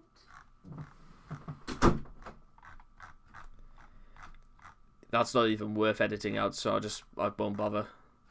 Let's see. Online, where was it? Chris and the Ed page. Chris emails. Okay. Chris's massive ego manifests itself eagerly through his correspondence with other people. For example, he emailed the O'Reilly Factor, Dateline NBC, and NBC Nightly News at least twice, telling them about his Encyclopedia Dramatica page. Not only did he outright expect them to report on it and give it extensive television coverage, but he expected the FBI, which he also believed was apparently part of the crew of the news shows, to go after Jason Kendrick Howell. Other examples include that while he apologized to Megan for drawing She Came for CWC.jpg, he told her that she owed him money, and that he tried to coax Anne McLaren and Megan into vandalizing his Ed page for him. He also believed that people thought their ranking of his scale of respect was one of the utmost importance, as illustrated by his correspondence with Mary Lee Walsh. Chris and his Ed page. Since Chris is a known narcissistic loon, he never liked mirrors of any kind. When the nice folks of Encyclopedia Dramatica found him, they couldn't resist the urge to satirize his own existence. Said article turned into a circus whereby he tried to retract, modify, and erase, and even supplied the page with new material. On the 17th of December 2009, he went as far as copying the main article page out of the ED and edited out at his convenience. Chris and his own webpage. When Chris was given his own webpage, he found himself bombarded with gay ads, all paid for by Jack Fideus. After dealing with this for months on end, Chris finally had enough and proclaimed that he wrote to currently standing President Barack Obama in an attempt to make gay ads illegal. Again, you don't really know how he could do that. Despite the fact that this kind of ad still protected under free speech, and even if he got the letter, that's a slim, read 0, chance that Obama, who legalized national gay marriage, would actually listen to him, his whiny, fat, homophobic ass, while addressing the matter, Chris proclaims himself that the captain of this boat and says that without him, Wikipedia would not exist, implying that he does all the hard work on the website, ignoring all of the sysop's efforts. In fact, Wikipedia was a privilege given to Chris, and not at all something that he came up with. Chris has taken this to an absolute extreme, going as far as to suggest that he is the captain of Wikipedia. Okay, just... Chris and the Solitude Forum. When Chris discovered a troll site filled with people pretending to be Solitude fans, he used it to its maximum possible extent. The notorious Mailbag 50 was made using hard-picked posts from the forum, selected for their copious amounts of ass-kissing. When one troll suggested that Chris wasn't much of a catch in real life, Chris responded with anger, demanding to know what could possibly make them think that he was anything less than awesome. Chris and the Quickie. On the 10th of March 2010, Chris ended up discovering the Quickie due to the fiasco that led to his breakup with the Wallflower. He demanded that all pages concerning him, his family, and friends be altered or there would be trouble. Trouble from who? Chris? Doubt it. Noticing the Wallflower's page altered, he took credit for it, not realizing that she had demanded it much earlier and had nothing to do with this earlier rant. Leaving the internet. No fewer than 6 times, Chris has boldly claimed that he was distancing himself from the internet, and that the only way he would be seen would be outside, which is a lie as well. However, Chris has always returned anywhere from 36 hours to 8 months after making this bold claim. In a hypocritical sense, Chris hasn't left the internet. He's left the parts that he doesn't like anymore. Flipnote Hatina. After distancing himself from the internet, Chris decided to bide his time on Flipnote Hatina, a website that allows him to post animated creations from the Nintendo DSi program Flipnote Studio. So far, Chris has used it to spread his word over how to deal with trolls by butchering a humorous music video, thinking its creator was thinking the same thing he was, and by creating a set of tags listing out a bunch of lies. At the end of An Old Classic Dream, he demands that his brainwashed, obedient fanbase give him 5 million stars in exchange for an uncensored version of the already raunchy video, on a G-rated game. When mods took down his flip notes, Chris would put them back up, disable comments on his page, then re-allow them, and post a flip note that should have been him apologizing for doing so, but talked more about the trolls and his internet rep than an actual apology. Trollbusters. After returning to the internet, Chris comes up with the idea for a Trollbusters group, having made shirts and cars on Mod Nation races. All of this was done so he can make the internet safe for himself and himself alone, despite the fact that this directly flies in the face of the amendment. Searches through Google, though, reveal that there have been other Trollbuster attempts in the past by other people, and most likely, like this one, were doomed to fail. Calling out. In Chris's video since he left the internet, he just had to reintroduce himself to others, almost copying word for word the same thing he said when first began his attack on the trolls.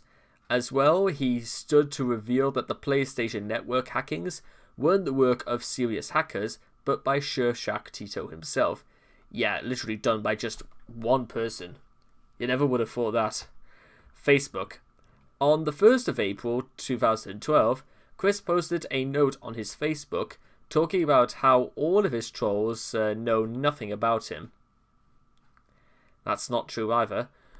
That what they've said and done is totally uncalled for, and that the only person who cares about him is his mother, and he would rather not meet anyone who might be a troll. This is despite the fact that numerous White Knights have attempted to tell Chris that he needs to straighten up or he's going to die, and some of the trolling attempts were attempts to get him to do just that. All of these were ignored. Later, on the 28th of April 2012, Chris placed screenshots on the Quickie forums and started bragging about deceiving the trolls, despite them merely making small talk over his announcement about reusing the attraction sign. Even more telling, though, is his claim that he knows where every user lives, that he'll find them all. He's going to find them, he's going to look for them, he will find them, and he will kill them. In his dreams. Original Sonichu and Rose2 drawing. Strapped for cash following the fire that temporarily cost him his home, Chris attempted to sell an original piece of Sonichu work. While initial attempts led to artificially increased prices through troll influence, Chris' later attempts to sell the work had him for the asking price at $1,000. Though it's probably due to desperation, the fact that Chris thought that his artwork was worth that much is outstanding. Downsized Sega. On the 2nd of February 2015, Chris took credit for Sega's downsizing, stating that him and his Pale Arm Crusaders, with their boycotting, had damaged Sega enough to force them to close office. This is despite the fact that normal market forces had been the supposed cause. Literally nobody is joining Chris on the fight against Blue Arms. And Sega is the publisher of all Sonic games.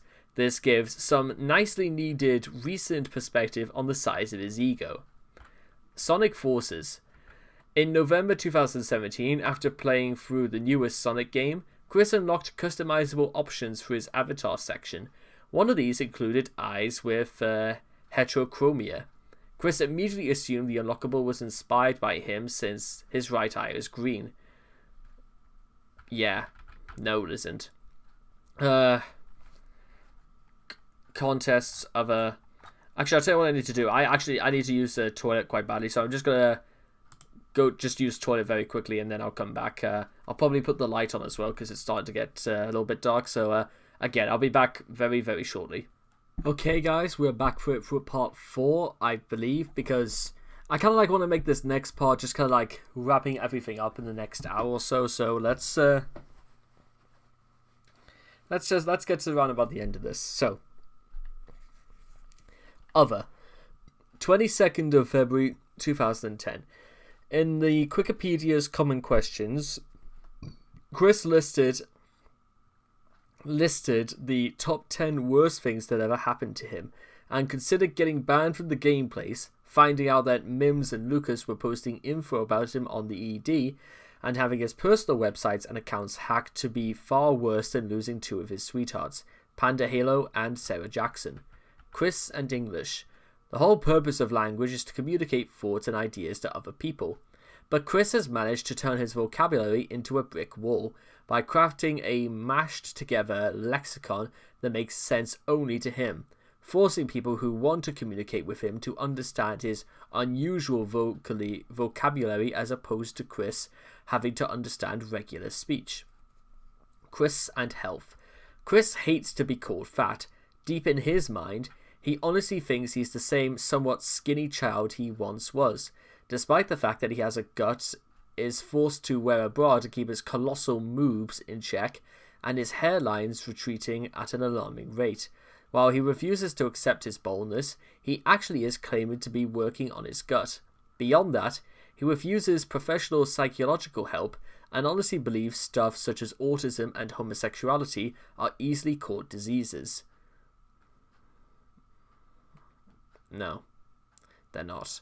Chris and money. Chris refuses to get a job, completely under the extremely delusional belief that he can get more from his Social Security disability insurance payment than actually getting a job. Whenever the Chandlers are in financial troubles, Chris whines and complains even though he has spent thousands on Lego and other frivolities. His refusal to get a job is best underscored in the April 2017 Facebook posts, where his reasoning for why he refuses to get a job is because the trolls and bullies ruined his background check, even though everything they caused him to get into trouble with the law was of his own doing and with no prodding from the trolls. Christian's favourite hits. The cover features a picture of Chris with a halo made mostly out of Pokemon energy symbols floating over his head. Divine Trial. Clyde is put to trial by Chris, cosplaying as Divine, who acts as a prosecutor, judge, jury, and a one-man firing squad. Apparently Panda's rape wasn't serious enough to be put into the charges against Clyde, though his various acts of trolling against Chris were. Exposing Jeff. Despite acknowledging that Liquid knows 3 different tongues, in addition to his native English, and how to play the guitar, Chris still says that he can be so much better. Forgiveness Blessings. Much like his Lord and Master, God Jesus, Chris believes he has the power to forgive those who have sinned against him. Essentially the opposite of his Kurseyameha attack. Apparently Chris is so arrogant, he thinks he can use his autistic magic to cleanse the souls of the wicked mortals who dare to play Kick the Autistic, instead of worshipping him, and has done so on numerous occasions. Greene County School Board. In one video, Chris proclaims that the Greene County School Board, who sought to help Chris when he was younger, initiated a massive conspiracy against him in order to keep him in his autistic shell. This also included paying off a relator to keep the house from being sold and paying off Michael Snyder to keep him out of the gameplays. In a one-page spread designed to spread awareness of the victims of the earthquake in Haiti, and likely done only in response to a similar ad featuring Asperchu, Chris drew all the human victims being dwarfed by 4.5 tall build hedgehogs. The human children sitting beside a bunch of furry runts are to scale less than a foot tall. Topping it all off was the inclusion of Simone Chu in order to spite Evan. To Chris, it's more important that his stolen recolor abominations have more exposure than the people he's trying to help. Similarly, the poster, obstinately designed to be a protest sign, features the aforementioned recolors more prominently than the message of the sign. Let's see if we can just get a picture of that.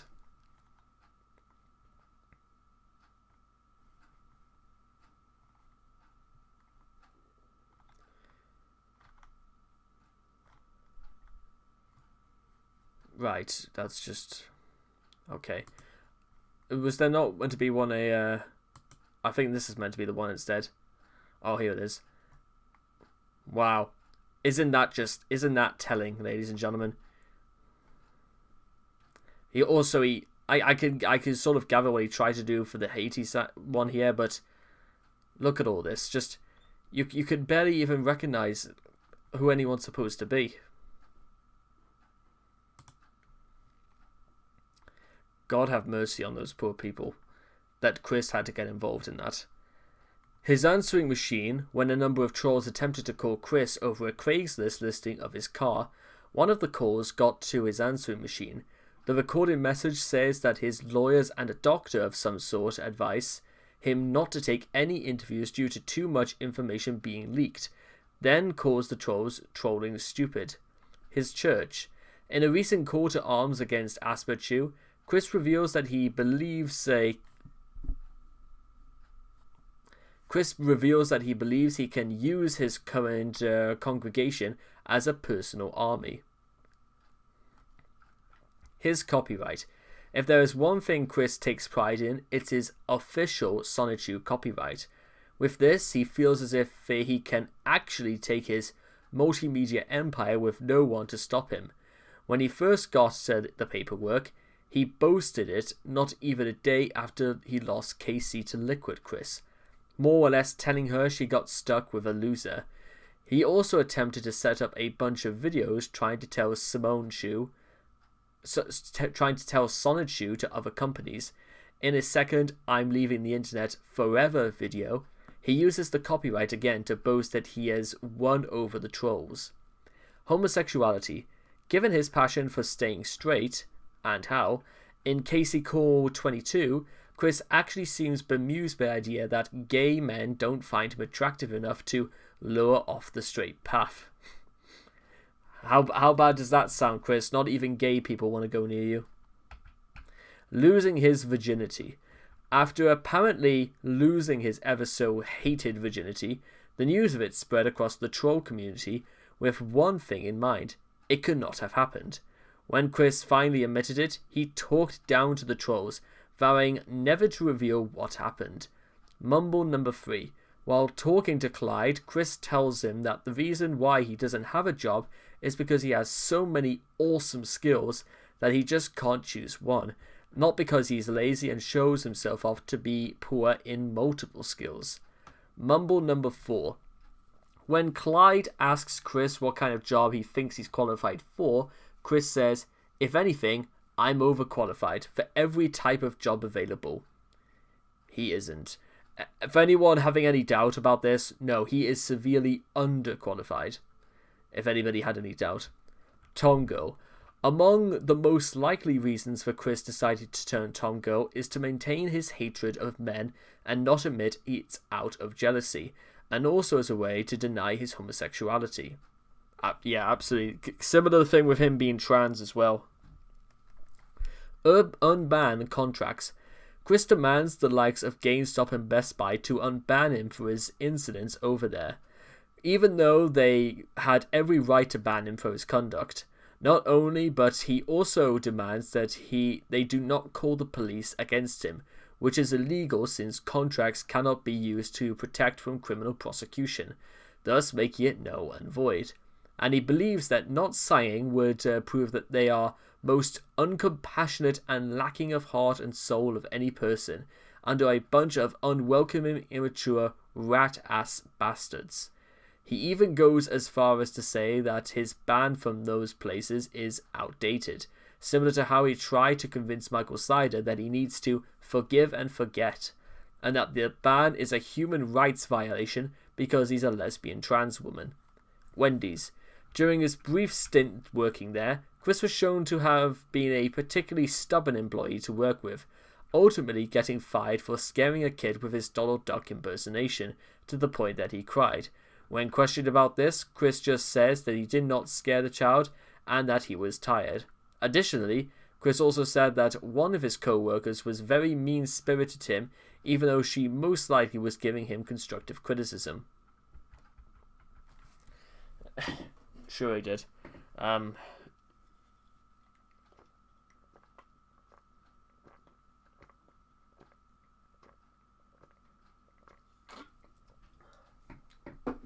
Actually, I'll tell you what I need to get. 1 second, guys.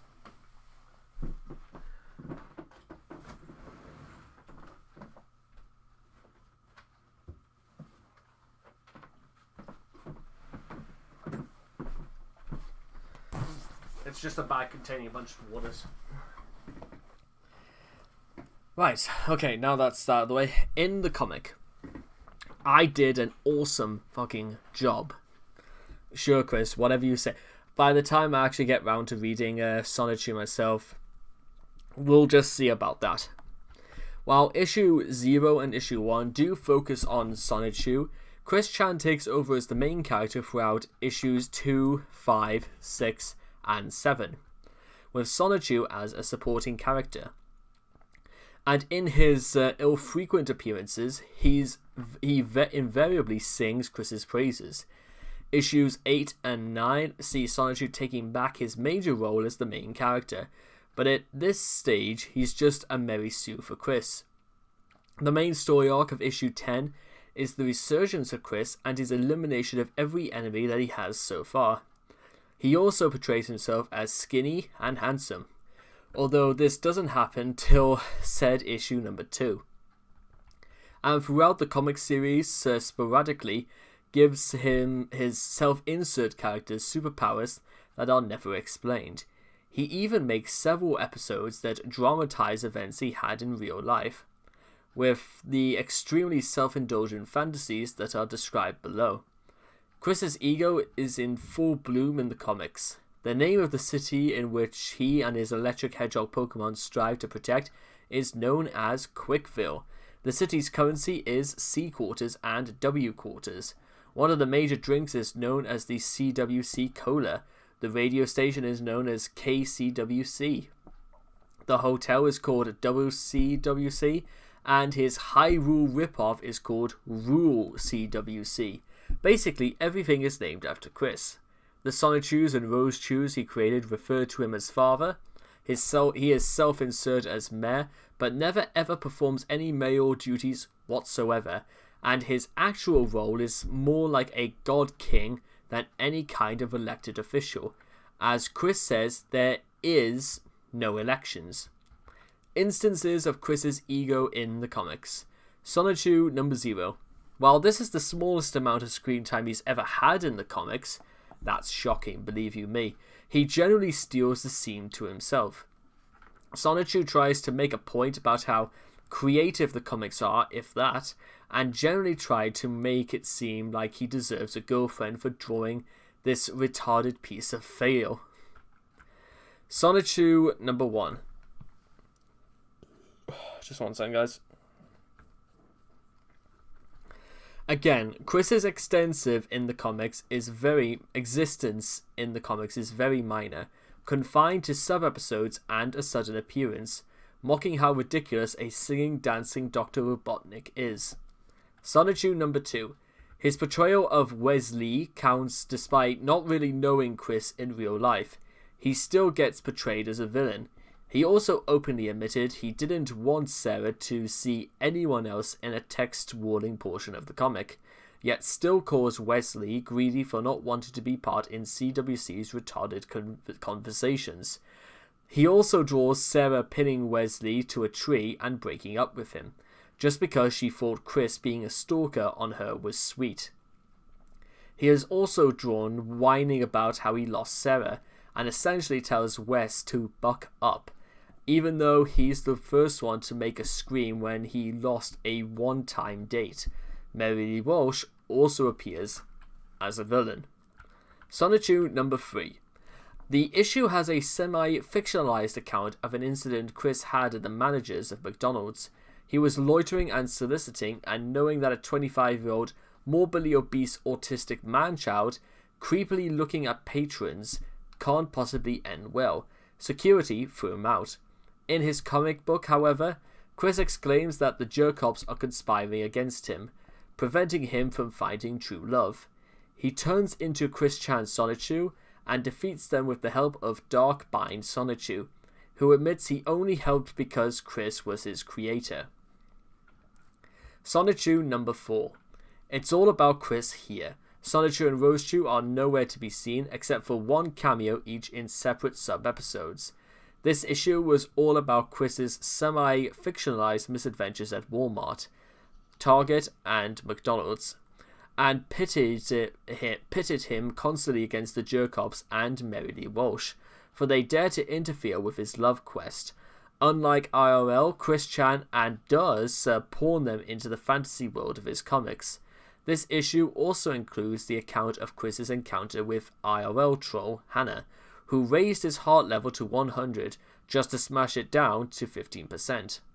Sonichu number 5.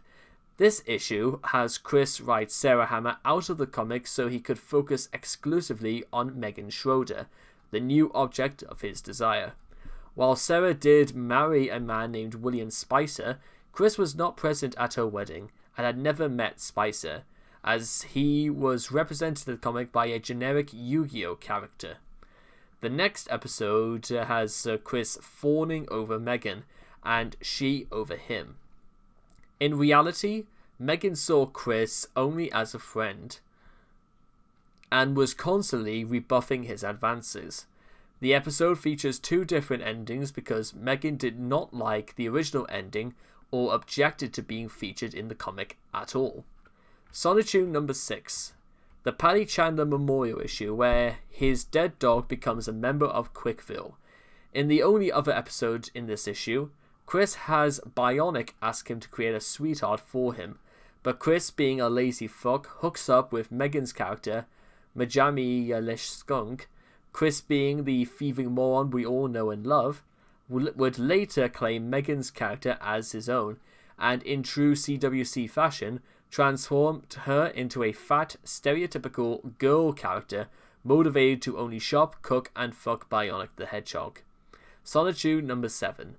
Chris is envious of Bionic's ability to screw Megami until Megan holds his hand, again implying romance, where none exists.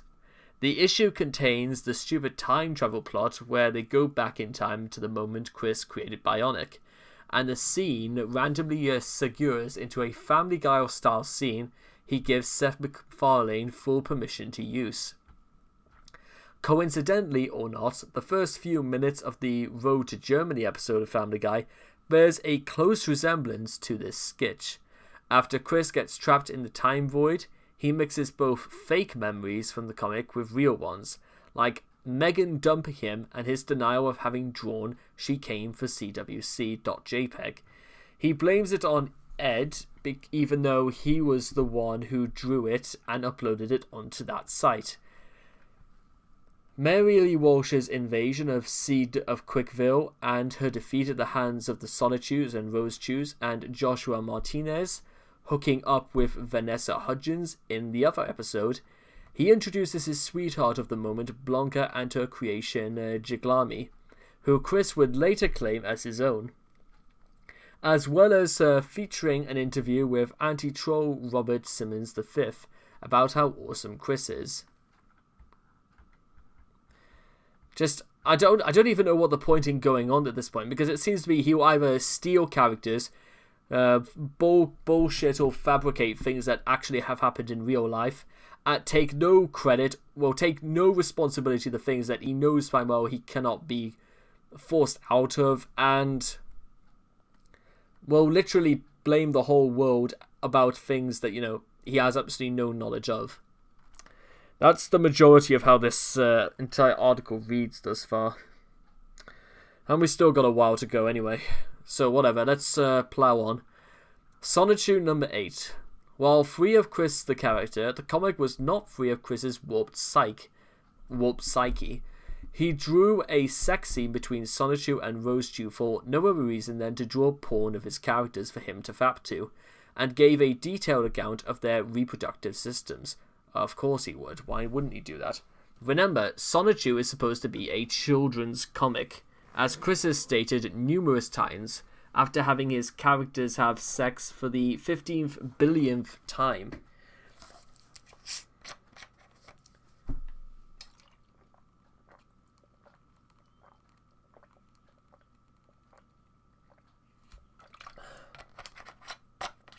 He inserts the hideous full Rule 34 he drew into the storyline by having Rosechew come across it while using the internet for no reason other than the plot demands it. In a blatant display of Mary Sueism, Chris uses Sonichu to comment on his hideous drawings by saying that they are so lifelike. And he also has Sonichu gag and barf at the sight of fan drawings from Chris's Ed page of Rosechew with a pickle. Next, there are multiple traced nude images of Rosechew, which the plot indicates is to prove that she doesn't have a pickle. Later on, after Sonichu and Rosechew storm 4centgarbage.com, which is a thinly veiled portrayal of Ed, she strips again and face rapes Jason Kendrick Howell, the guy who created Chris's Ed page, putting him in a state close to death. Even later, all the Rose Chews in the comics decide to strip for women's rights. Well, all except one underage one, who can't strip because of the dumb laws.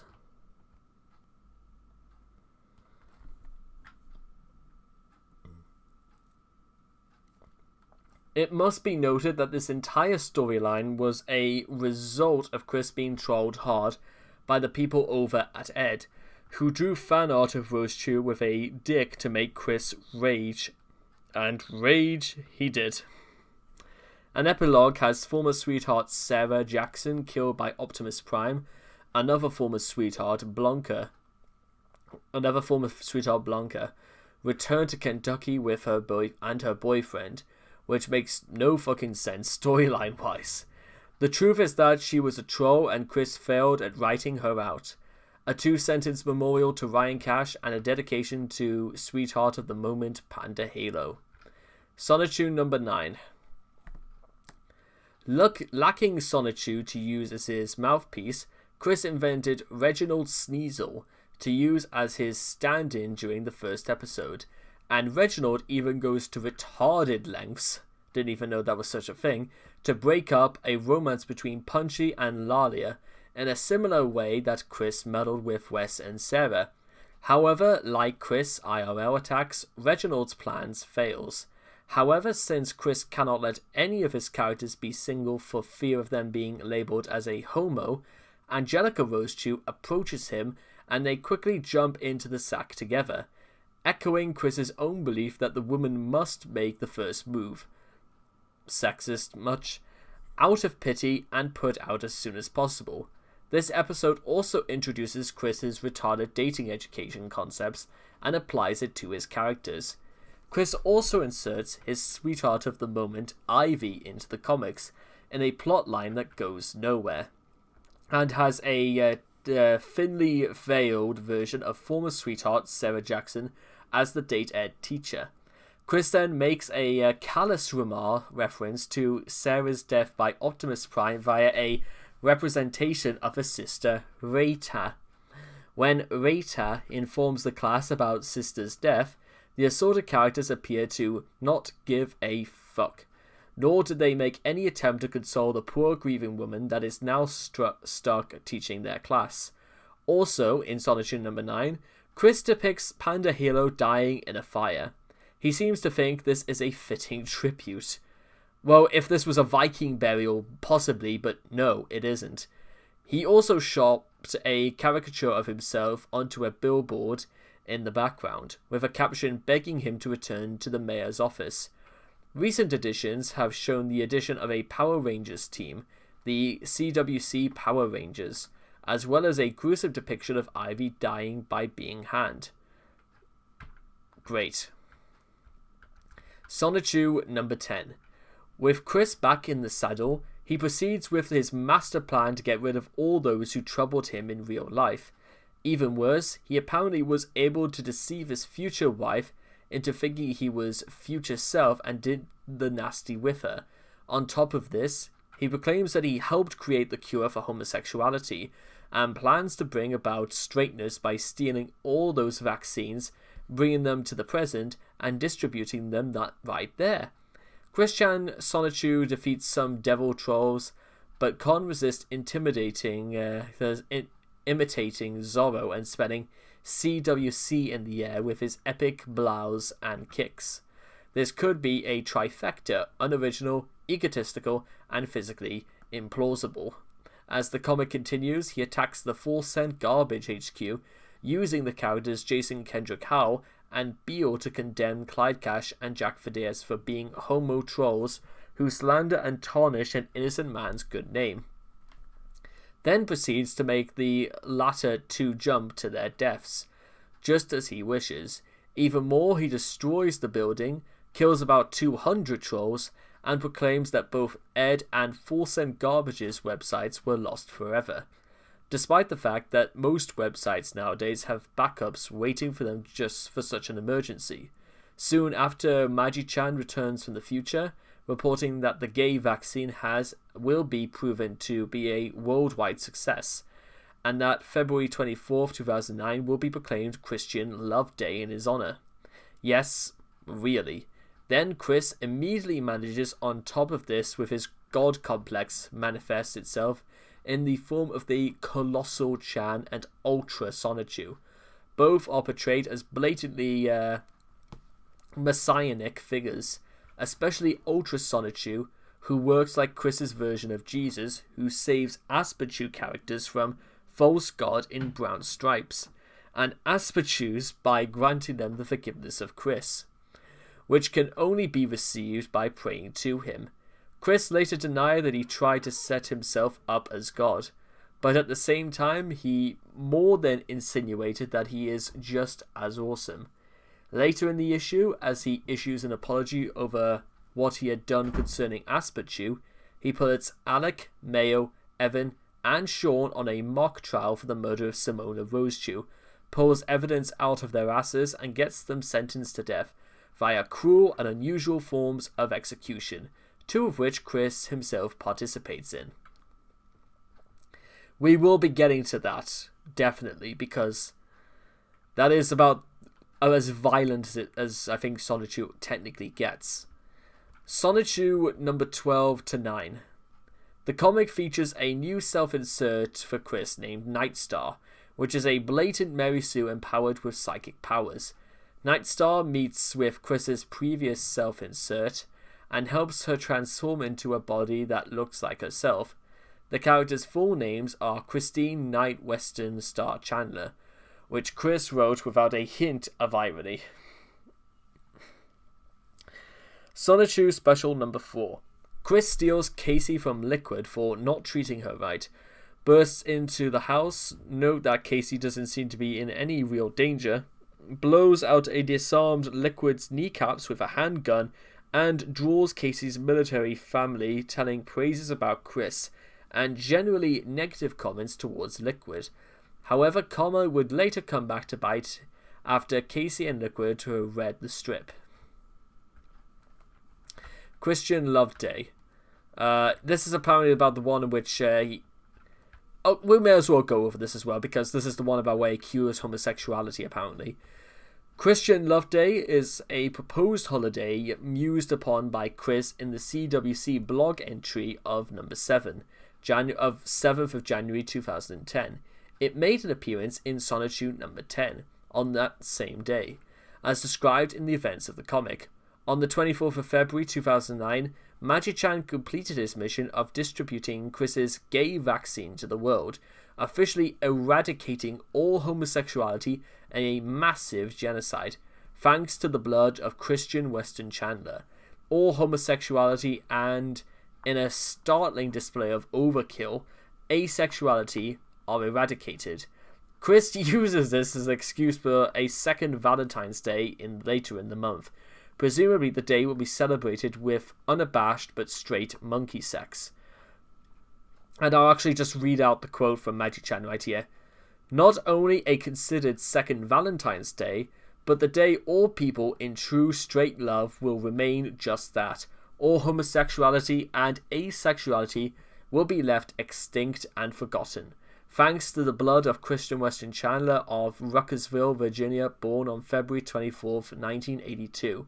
And, spoiler alert, after the death of Graduan's scepter, Sivana Rosechew will become all woman. She and I will become a true love couple as well. Magi-chan describes familiars and expresses his severe disappointment with a startling lack of accuracy. I'm probably imagining what would probably happening to people out there who are, who are homosexuals. People out there who probably fought and went through severe troubles in, one, coming out as gay in the first place, possibly facing unprecedented amounts of prejudice against families and receiving God knows what types of harassment from people for saying that they were gay, and imagining about as much work as people could have possibly gone to in order to make, gay marriage legal. And despite the fact Chris does a complete 180 when talking about Barack Obama by praising him for legalizing gay marriage, and it's all the more surprising that to this very day that he has a complete 180 about it, and he will continually boast about things that he doesn't know as he sits in his room with a big smile on his face, even though he condemned homosexuality for years, just because he couldn't take the hint that people were just using gay against him as an insult. And all Chris could think to do in return, instead of stating that he was simply not homosexual, is continually to mock others for their homosexuality and completely obliterates all homosexuality and asexuality. As one character says this, with a big smile on his face. "You dirty fucking bastard."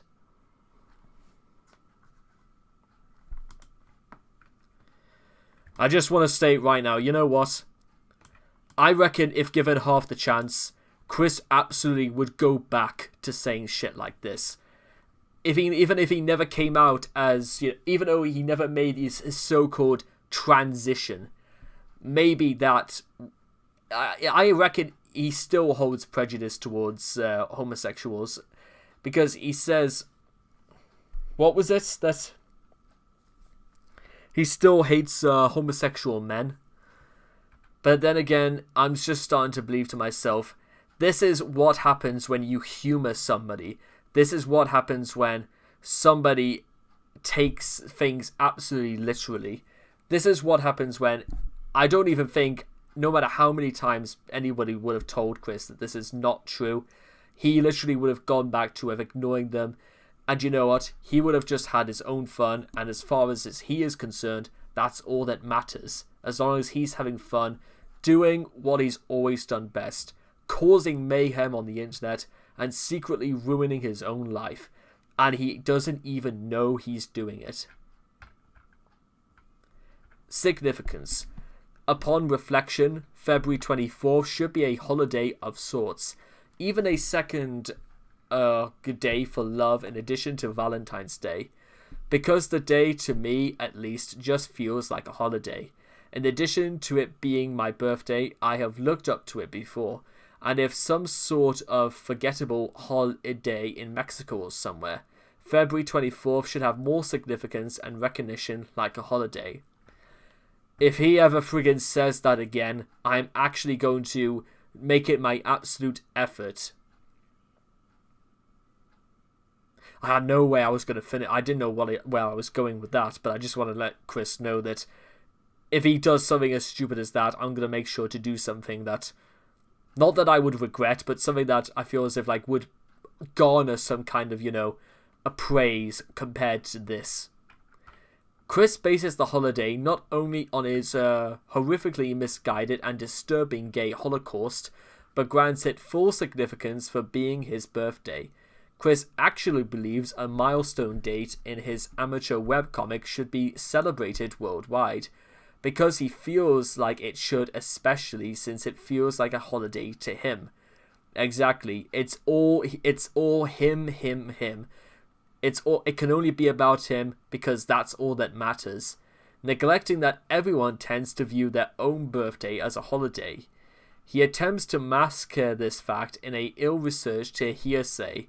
The forgettable holiday occurring on the 24th is Mexican Flag Day, celebrated at most with a flag ceremony in elementary schools and maybe a short lecture on the history of the Mexican flag. This is notable for being both a minor yet momentous holiday, doubly defeating Chris's point. On a historic note, it was the same day the Nazi Party was founded, way back in 1920. Interesting to note is the celebration of a man-child giving his blood to save the population of the earth from damnation. Chris thinks he's Jesus. Big surprise there. The Declaration. Thank goodness they've got this typed up here, because there's no way I was going to go through this. I've just about had enough of reading through this anyway, and feeling my IQ drop like a stone into the ocean. Good morning. In less than an hour, Sonichu fans from here will join others from around the world as you will be witnessing the largest personal change in the history of mankind. Mankind, that word should have new meaning for us all today. We cannot be consumed by our petty differences anymore. We will be united in common interests. Perhaps it is fate that today is Mexico's flag day. And he can't even spell Mexico right. It has a friggin' X in it, Chris. And we will once again be saluting an image of our freedom, not just from trolling, loneliness, or persecution, but also from heartbreak. We are fighting for our right to love, to be honest, and when the sun sets today, the 24th of blah blah blah Christian Love Day, whatever.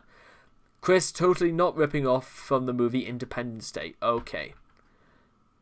No, it wasn't even that good a movie. Why the... Whatever. Chris is so engrossed by the idea that he went as far as making a video for the occasion, asking his army of fans to celebrate his hubris. To remove any doubt about the issue, he admitted to Alec Benson Leary that he does indeed believe he is important enough to have the birthday celebrated across the country. On the other side, he denies ever writing the declaration, claiming a friend did it for him, and says he only saw the Independence Day movie only once. And that, guys, there we have it, ladies and gentlemen. That was all of it. That was every single Chris and video we've ever done, with Chris's examples of egos being done, and the end of Chris and his ego. We've done it, ladies and gentlemen. We've absolutely done it. Every single Chris and video, we've done reading. We've done everything on his life, his psyche, his society, business, and his skills. All of these should have like big question marks at the end of it because, whoa, my goodness. Now, I'll just say this again right now, just before we sort of like close off, because this was a lot to take in. Don't humor Chris. Don't feel sorry for Chris. Don't try and help Chris. And don't tell anyone else to help him either. Not only is Chris ungrateful for it, but he will take whatever help you will give him, and he will not use it to make himself feel better, but he will use it to make himself feel justified in anything he says or does, into believing he can only be right about these matters. That is all he ever does, and it's all he will ever continue to do. I absolutely can put my hand on my heart and say that getting involved in Chris is life in any which way, shape or form. Even if you are trying to help him, don't. There are millions of more people around the world, starving people. What about the people in Haiti that Chris decided to steal the attention away from for himself? People living in third world countries deserve far more recognition and support than Chris does. Chris actually, you know what, despite Chris's autism, he's been given boundless and countless ways in which he can make life better for himself. There are so many things he can do to actually earn himself money, but he just doesn't. He is more comfortable where he is because somehow he believes he's sort of owed not working because he considers himself a godlike creature who apparently a god creature would have done is eradicate or commit a mass genocide on homosexuality. And how dare they actually use Overkill, one of my favorite thrash metal bands, in this context, because one, Overkill, it's just, I'm gonna friggin' listen to some Overkill by the time this is all over, because I just need something to I need a drink. I need something, not just water, not just soda. I need a strong beer after this. And maybe I can start dreaming of, giving birth to Electric Hedgehog Pokemon myself. So anyway, I hope you guys have enjoyed and learned something out of all this, and out of all of the Chris and videos we've done on this.